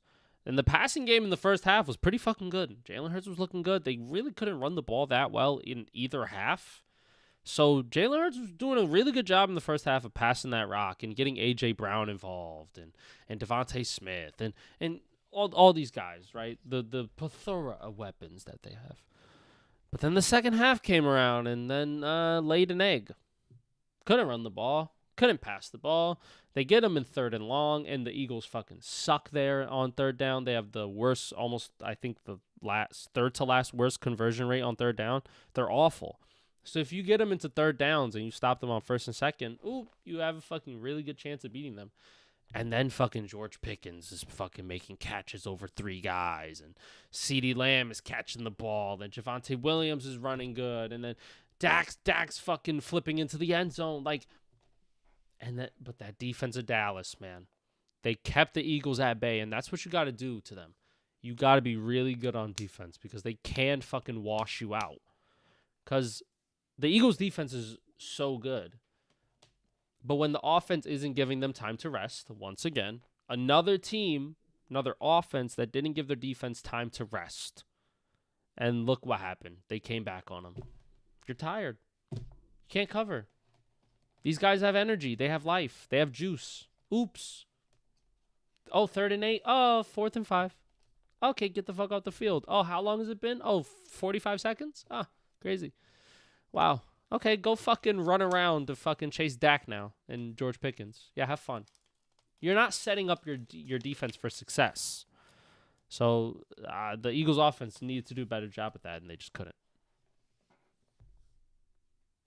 So, Jess, let me repose this question to you. Do you feel like this was a Dallas victory or Eagle collapse? And they meet halfway. They meet halfway and they kiss. No, I think it's a Dallas win. It's a Dallas win. The Eagles, the angry family. That's what I call them because they got some weird shit going on in between them, and sometimes it oozes out. But it's always a competitive game between those two teams, and I just think that Dallas just did the better job today. They played more consistently. They came to play. The Eagles, they're a weird team. They're weird. But they're still up. Right? What's their record? They're 8-3. They're probably gonna finish second in the NFC. It's they can afford to lose the game. It sucks that they this is not a team they want to lose to, of course, but it was not their day. Yeah. Also, when Jalen Hurts is your leading rusher with 33 rushing yards, problem number 1. Why? Where the fuck is Saquon Barkley at? I feel like the Eagles they don't know what they want to do. They're not. Something's going on there. They're not tapping in. Did you hear AJ Brown said? Did you hear AJ Brown said? Oh yeah, so I guess Saquon Barkley's not the same either. Because look at him. So AJ Brown was asked, do you think you're the same player you were last year? And he goes, well, if I ain't the same player, then Saquon definitely ain't the same player. What I'm saying, the angry family. But let me tell you, he can't help it. AJ Brown was cooking this game though. He's not AJ Brown not at fault, bro. He was cooking. 8 catches, 110 yards and a TD. Where the fuck was Saquon? He's looking at everyone. He's like, "What the fuck are we doing here? Like, why are we so dysfunctional but we're winning? Like, what is? I don't know." I feel like we're having the same conversation we had about the Eagles the past 5 weeks.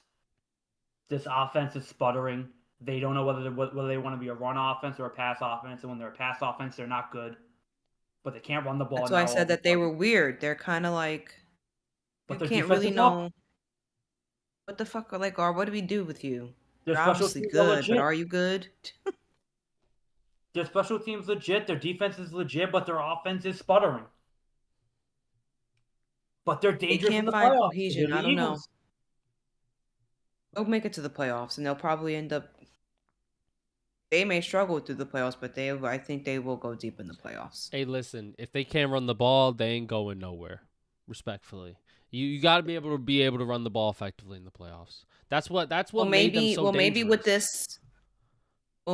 this, they'll have to fit Saquon back into the scheme I don't think so. because I don't think they do. I don't think they can. why? I just don't. What's wrong with him? This year's just not the year.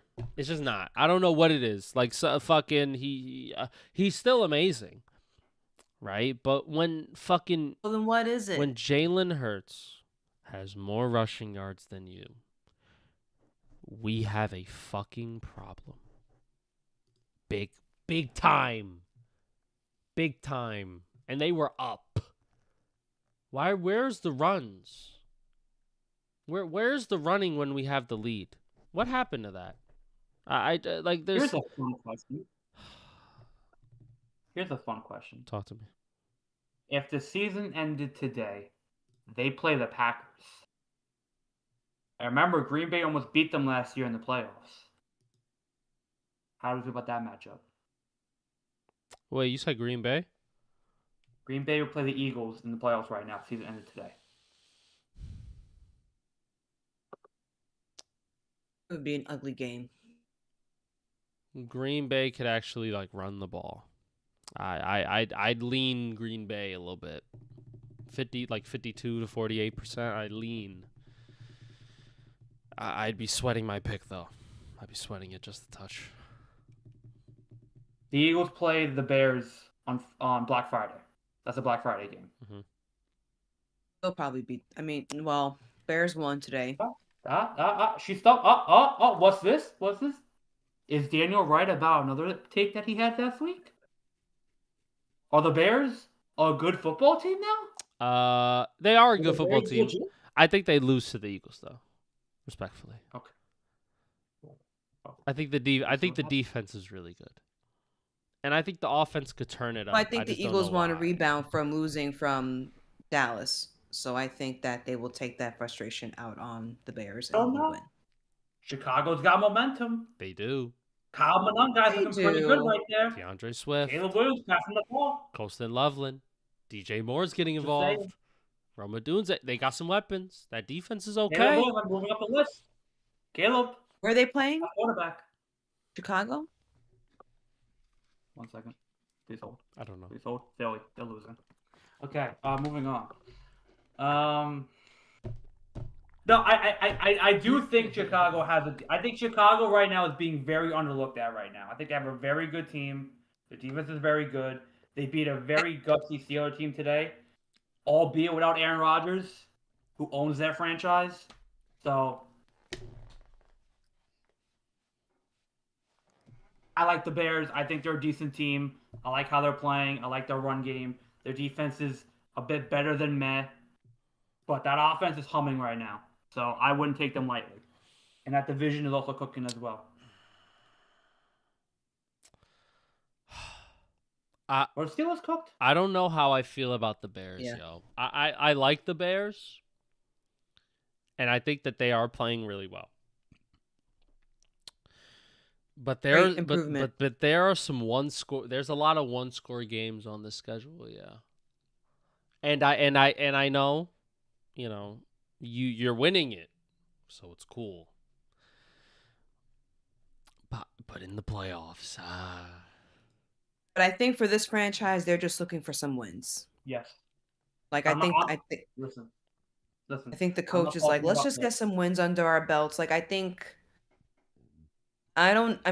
every team obviously, of course, is playoff driven. They want to, but I think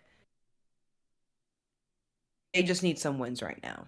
That's cool. They need to build the confidence back up, and if they keep winning consistently, you never know what can happen at the end of the season. But I feel like next season could be like a solidifying year. Yeah. That's cute. But when we're talking about like sustainability, it's tough to sustain this. And we've had this conversation about the Chiefs last year, right? They were 15-2, but a lot of one-score games. It caught up to them eventually, and they got their fucking backs fucking blown out, right? And I think the Bears, they don't play above their competition. I think they play at their competition, right? When you have when you beat the Vikings by a field goal, I granted division, but still. The Giants, you beat them by 4. You had to come back on the Giants. We are piss poor miserable, and you had to come back against us. Well, they're still the Bears. That's what I'm saying. They're like learning to win. When you fucking have a shootout with the Bengals and fucking Unc Joe Flacco, concerns me for playoffs. You know what I mean? When you lose to the Ravens without Lamar Jackson. No. They lose to the Ravens without Lamar Jackson. Lewis. That's a problem. Lewis. This is a problem. Lewis. Baby steps.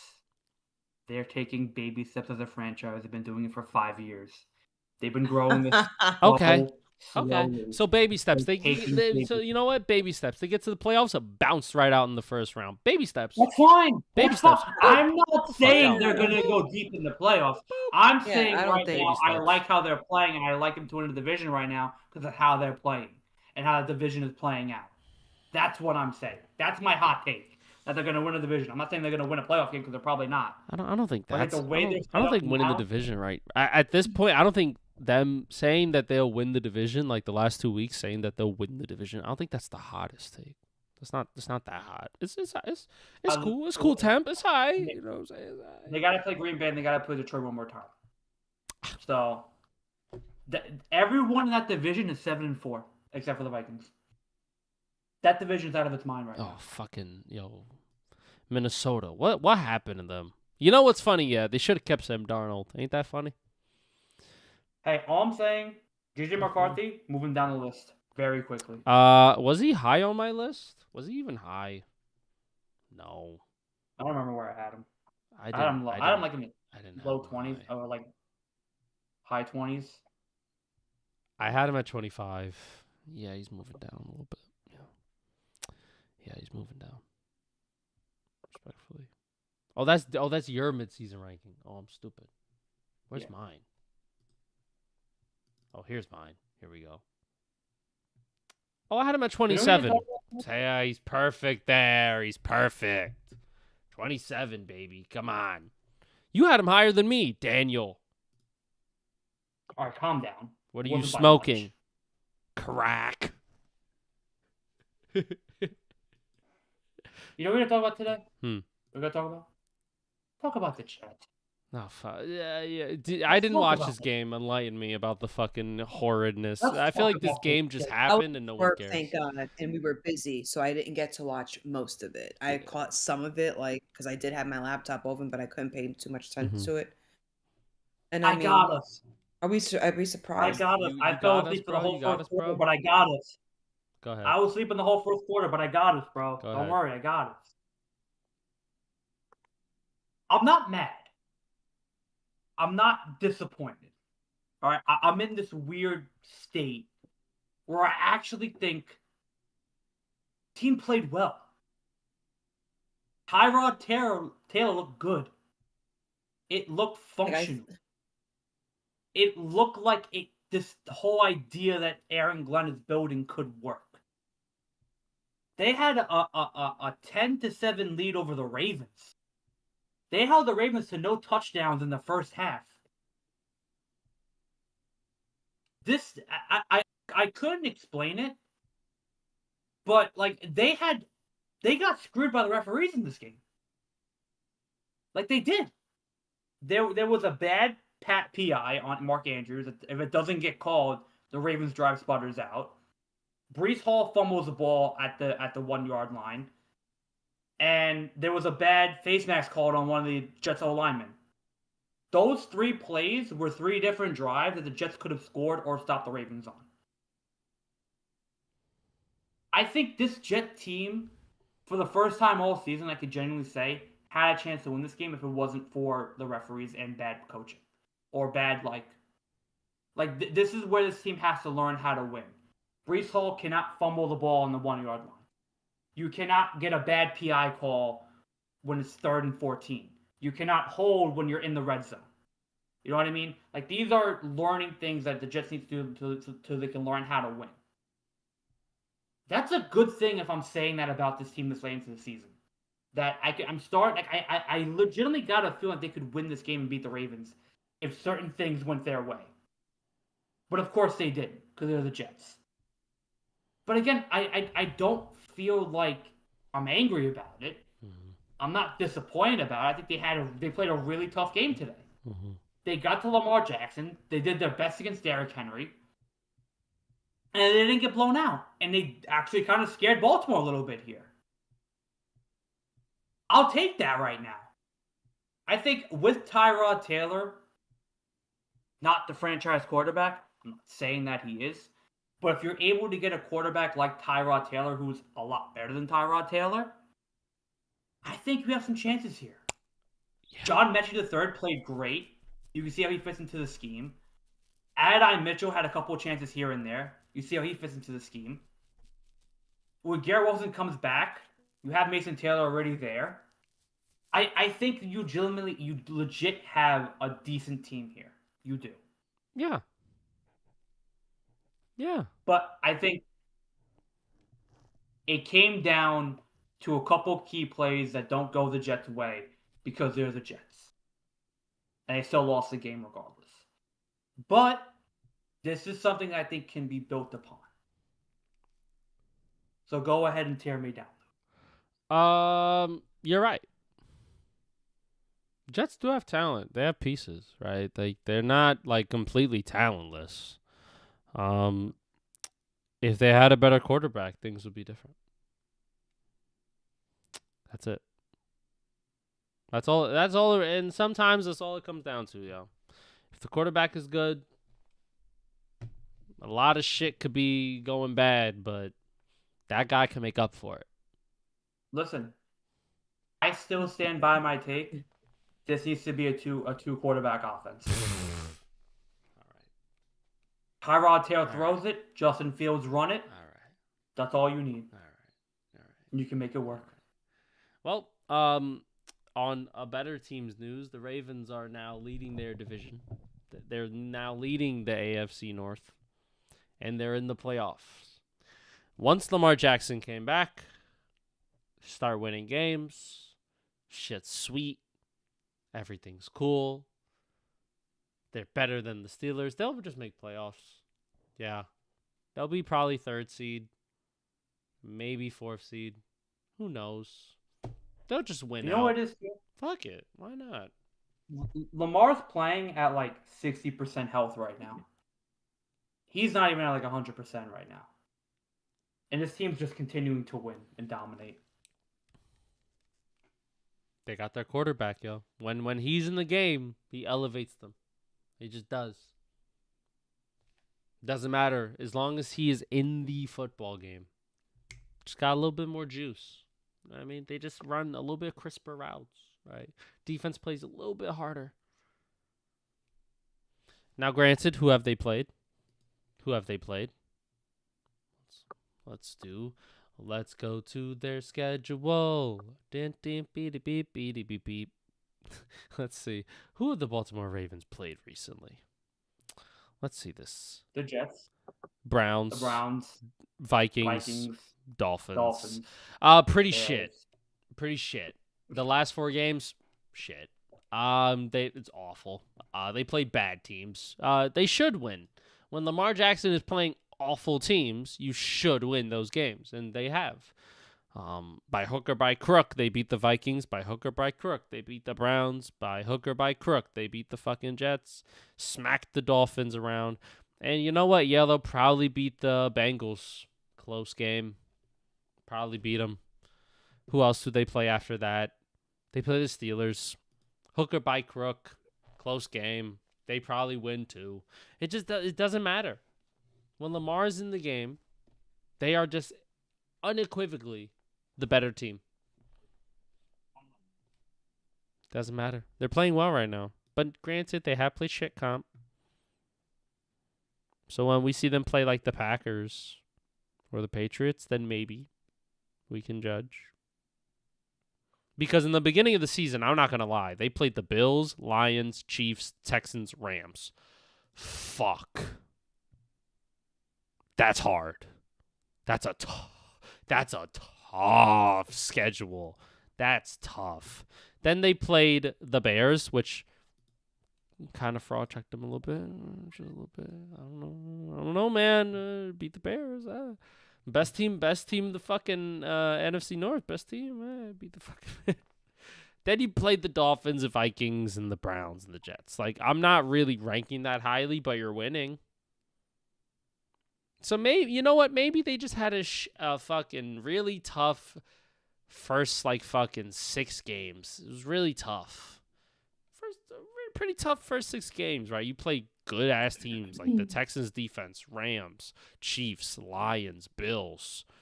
That's a tough fucking first fucking 5 out of 6 games. So, you know what? Maybe we jumped the gun with this Baltimore team too soon. Maybe we just had to wait for them to play, start to get their groove on, start to play some shit comp. You know what I mean? Now maybe we can see them push into the playoffs and then maybe they get their groove back. I don't know. Probably not. They probably get smacked around by any good team, but, I think this was their get-right part of the schedule. Now they got to really... Their margin for error now is slim, and they're coming up against some good teams. The Steelers are the Steelers, sure. You still got to beat them. Steelers still have good players.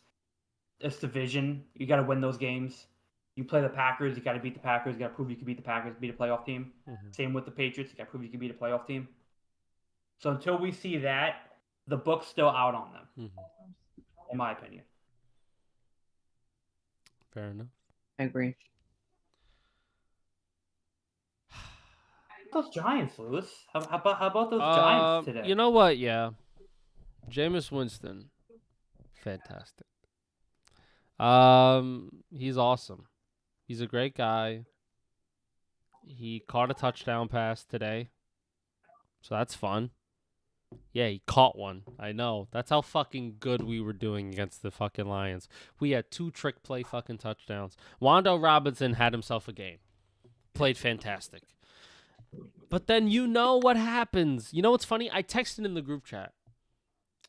Daniel or Jess, one of you guys fucking were like, Giants winning?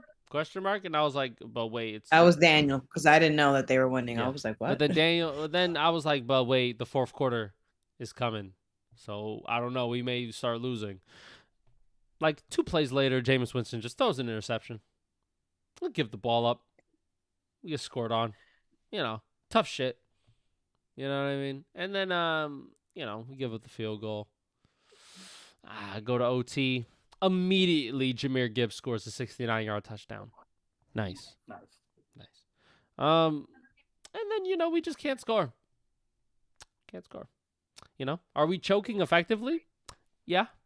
Because we don't care to win. We're already out. We're out the playoffs. We got eliminated already. Just got eliminated. Proud of my team for being so shit. Proud of it. We can compete with these teams. Just in the first 3 quarters. I think the NFL is very, very you know what? The NFL is real fucking bigoted. You know what I mean? Like, why do they make all these other teams play 4 quarters? Like, why do they have to make us play 4 quarters? You know what I mean? Like they see us winning, right? They see us being great, and then they're like, "Oh, let's just continue the game." You know what I mean? Like, let's just fucking, let's just see how long you could do it. No, like, come on, you bro. guys have to find a way to close out a fucking game. Fuck that shit, bro. Like, at least be competitive.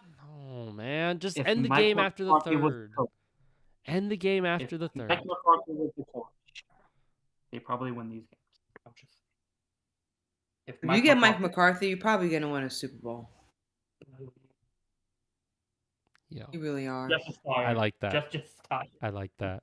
Keep talking to me, Jess. Talk to me. I want to hear that. Talk to me. Yep. Because I feel like the Giants, every decade they get one. Talk to me, Jess. Talk to me.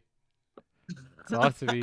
Yeah. Yeah. 4 I years. am What else slap did we happy. do? I am slap happy Yeah. tired because, and I think about the coaches that you got them with.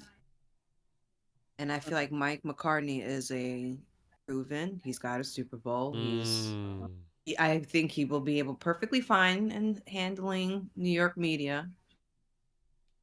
You got a quarterback. And I think he will put together the rest of the team, and then you would probably get a suit. You will probably win it ugly. Like, it would be a struggle to get there because I feel like that's what, like, those Eli teams. One of those seasons, I feel like it was like kind of a shock that they were like, We were the wild card both years when we were with Eli. yeah. And So literally we were like, the oh shit, whole the way Giants are gonna through, stop them. nobody predicted the Giants to win. Literally, all the analysts were like, "Ah, yeah, No. they'll get fucking smacked. Ah, bye Giants." And then all of a sudden, we just keep winning. We keep winning. Yeah, no, I was there. I saw, and my family loved it because they are Giant fans. So You know, Mine I feel too. like it's not outside of the reality of the Giants franchise to like, no, now it's time. It's this is usually when they get Super Bowl. It's usually when they have a Super Bowl appearance. And Eli Manning, like, he wasn't like Peyton Manning, but he was good enough. And I feel like Jackson Dart, if he progresses and he gets someone like Mike McCartney, who's worked with people before, Mhm. very high, I think you guys may be the ones. Oh, I like that. Yes. Oh, I like that. Yeah. Get her speaking I'm not a more. Giants fan, That's but right. No. You need to speak you're so more. stupid. That's right. You need to fucking You're talk so more. stupid. Yes. I don't. That's right. But this is just a hypothetical. That's if you get Mike McCartney. Yo. Don't Mike kill McCartney. it. Don't kill it. You might bro. not. Yo, don't If kill you it. don't, it's gonna be a while. Yo, why'd you crush my dreams right there with your foot? Yeah. What you did Because there? I still have to come back down to reality. All right, bro. Reality schmedality, bro. Like... Can I question you even more? Go ahead. What? If you get Mike McCarthy, Mm-hmm. it's getting a Tom Thibodeau. You're never winning the big game, bro. Yo, you see You're how gonna he get to the hating his playoffs. Jets fan ass, bro. He ain't never won nothing. You're getting Tom Thibodeau. Yo, why He's you gonna hating, fix your bro? locker room. Yeah, why you hating, Wins. bro? I mean, listen, Yo, Daniel leave us alone. it could be right, You know, but bro. I think I just feel like I do think like it's a possibility. Is Jackson Dart the next Aaron Rodgers? Think about it. Think about the I don't talent. know about Think about that. the talent. This kid has talent. He just needs somebody to unlock it. Mike McCarthy's the guy. Let me tell you. You know what? Yeah. Chris Shula sounds like a good name for the Giants right now. Fuck me.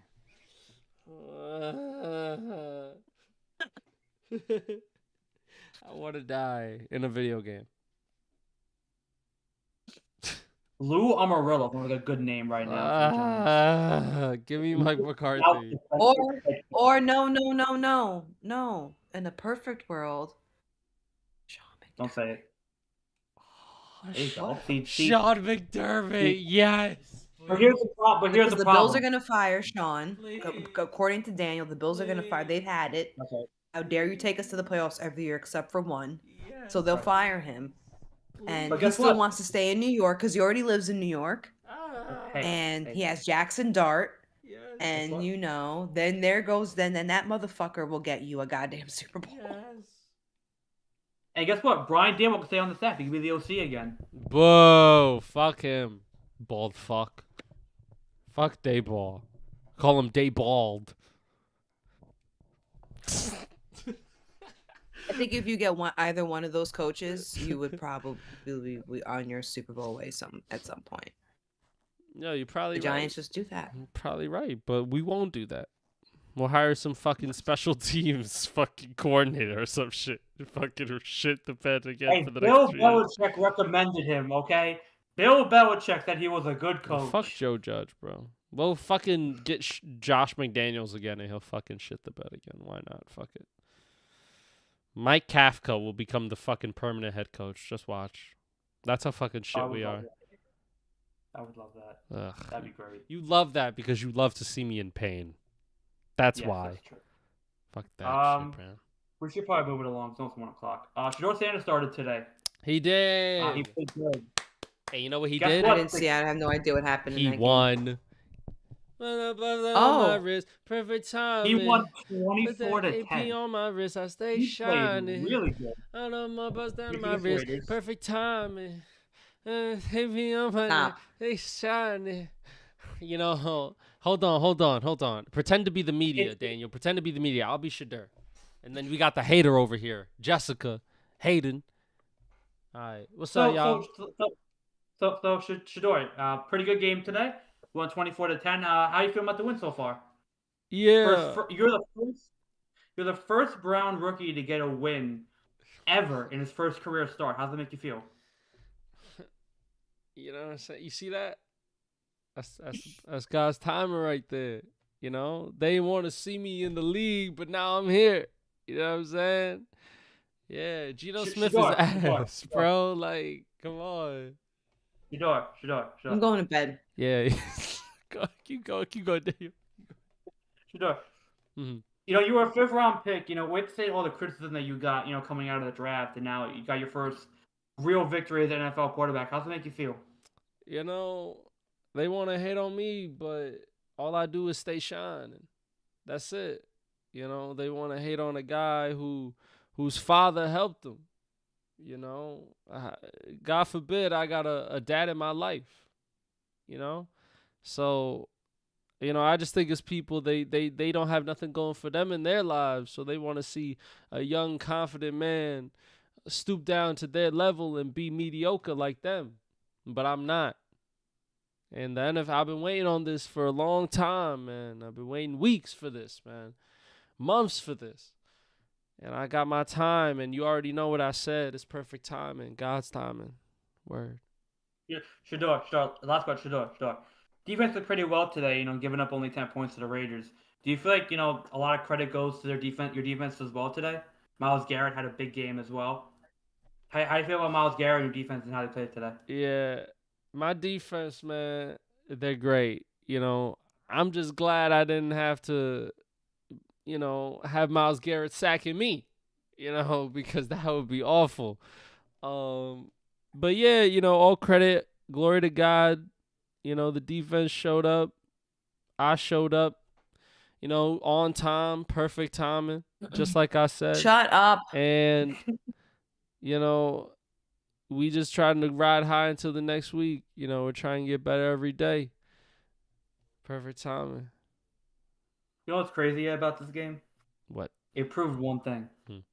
It's almost like Shador Sanders has talent. It's almost like Guys. he could have been in the top pick of the draft. No fucking way. It's almost like he was mocked for a reason to go in the first round. No way. It's almost like he's a prospect. Whoa.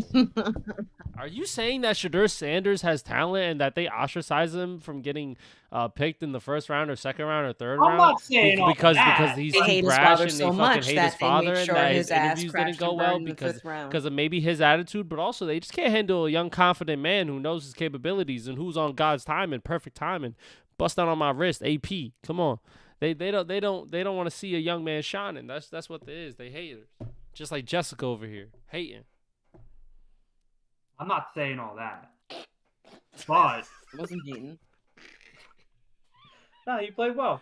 It's a good start for him. The Browns are going nowhere, so might as well see what he can do. And he did pretty well. He did good. He played okay. Not bad. Not bad, kid. Good job. Played the Raiders though. He did play the Somehow Raiders. worse. Yeah, he did play the Raiders. Perfect timing, though. You know what I'm saying? Because it could have been a good team, and I would have lost and looked bad. But I played the Raiders. Perfect timing. You know what I'm saying? Anyway, we'll preview Thursday games on Wednesday. That's fine. Let's move it along. The Mets made a trade today that pissed me off. Real quick, the Mets trade Brandon Nimmo, the Texas Rangers, for Marcus Semien. Can we have a moment of silence for Brandon Nimmo getting sent off to Texas?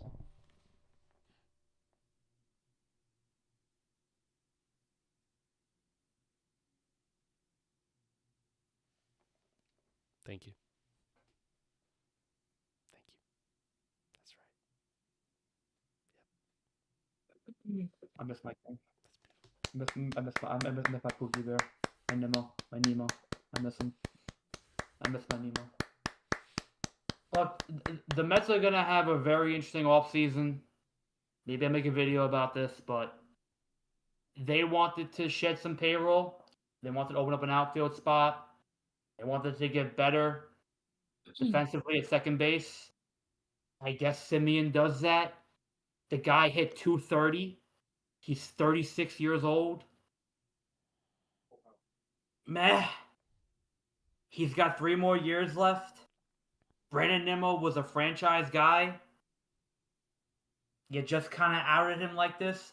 I think it's good you traded. You're shaking up the core. The team needed a shakeup. I don't know if trading Brandon Nimmo for Marcus Simeon was the move to make to do that, or it's the best thing you could have got for Brandon Nimmo, in my opinion. I don't love the move. I'm happy. I'm not happy Brandon's gone, but I think the Mets have more moves in them. I think this is going to be a very big offseason for them. It's one of many moves they're going to make. But I don't know. In the moment, right now, and I haven't even slept on it, I miss Brandon Nimmo. He was a good bat. He was a good Met. He was a loyal Met. I guess Simeon helps us defensively. With Lindor and Simeon up the middle, that's decent, I guess. But were there better options out there, like Ketel Marte? Probably.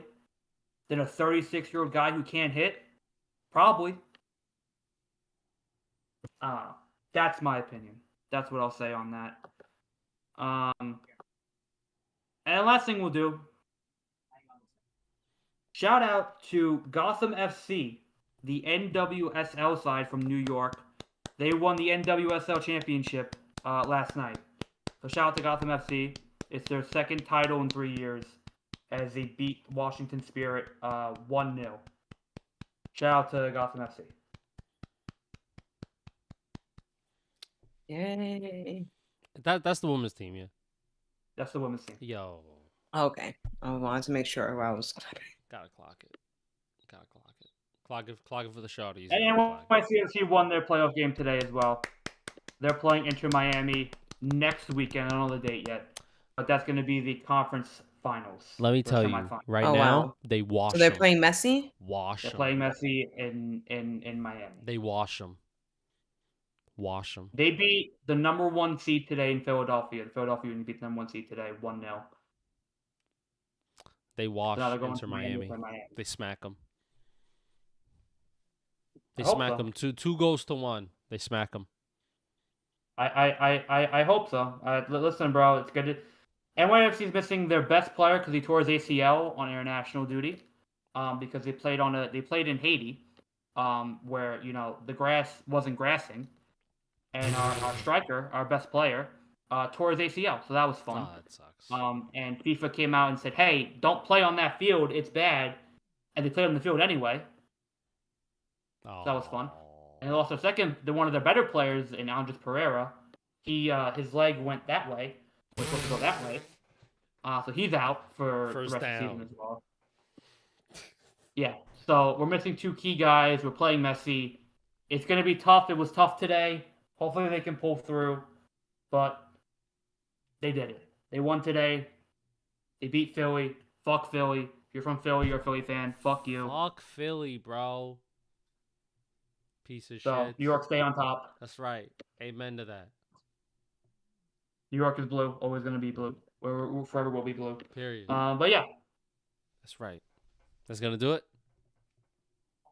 Jess, you have anything else? Anything to add? Any other things you found interesting in the media today, or? Interesting in the media. I can't think of anything right now. No. Good weekend of football. Good weekend. Excited for tomorrow's game. Yes. Excited for Thanksgiving. Yeah. Excited for Thanksgiving. Yeah, excited for that. But no, I think I'm. Hey, good I just want to say I'm thankful for you guys. Oh, I'm thankful for you too. Daniel, did you have work on Friday night? Last Friday night? Yes, the Friday that just passed. Yeah, why? Ha! Okay, I told you he was working. Knew it. I fucking knew it. What are you talking about? I knew it. What the fuck? What did I miss? What is this? What is collusion that's going on? we right went now? to play pool, but then fucking they're like, Beanish was like, oh fucking, is okay. She Daniel was like, working? contact. And I was like, no, he's working. He's working. Yeah. And then she's like, is he really? And I'm like, yes, he is. I was like, yes. I get it. He went to school without me. It's fine. I'm not mad. I'm okay. It was I'm a very man. I'm last 50. minute, Daniel. I had to put when they called me. I had to put my pants back on. I just gotten home from. I spent all day with my godson. It's 1 o'clock in the morning. It's 1 o'clock in the morning. It's 1 o'clock in the morning. Okay. All right. All right. Okay, Jess. Cool. I don't know what you're doing business wise. It's fine. I mean, I had sweats on. I needed to put on my jeans. But I'm saying it was very last minute. He called me like at 9:30. Yeah. Oh, I was dead. I was training. Forget about work. I was training a new guy. All right. I was dead at work. Fair enough. But I get it. Also, I get it. You guys went pool. I dropped the Cam Newton video where I kind of shitted on him a little bit because he loves to move the goalpost in his takes a little bit. He talked about how Drake May was the problem. Well, he's very, bombastic in his. But my thing is, this is why I got upset at him. Drake May is not the problem for the Patriots. He's actually quite the opposite. He is the solution for the Patriots' woes in the past, and now he could potentially usher in a new era forward. But he was making it seem like it's Drake May that's why it's causing so much hesitancy to pick the Patriots to beat these teams. Or is it the offensive weapons, Cam? Or is it the lack of competition on their schedule? Or is it the first-year coach and playing above expectations? Is it that? Or are you just salty that Drake May said, I don't even know what show he's on. Just trying to focus on, what the guys over here got in the locker room. Or are you just salty, Cam? And I can understand where Cam is coming from. He has a good point behind his fucking bitterness. But boy, is he bitter. He just sounds so bitter when he makes these arguments. That's why people don't like him as much. He just sounds like a hater. That's why I got on his ass. So I dropped that video. Go watch it. I give the backstory. I played the video. I played the clips and everything. And then I gave my opinion on it. So, yeah. It was a good video. 20 minutes. Cooked them. Cooked Cam a little bit. Cooked them. Sure. I'm sure it was excellent. I cooked them. You know what I'm saying? I cooked his hat, too. I took his hat off. I'm playing. I didn't do that. But thank you guys for watching. Man loves his hat. He does love his. He loves his fucking top hats, doesn't he? He's a strange man. Anyway, enough about Cam Newton. This has been the Get Back. Thank you guys for watching, and we'll see you guys on Wednesday for the Thanksgiving prediction of the NFL football games happening on Thursday during Thanksgiving. So we will see you guys next week. Take care and God bless. Godspeed. Happy Thanksgiving. Godspeed.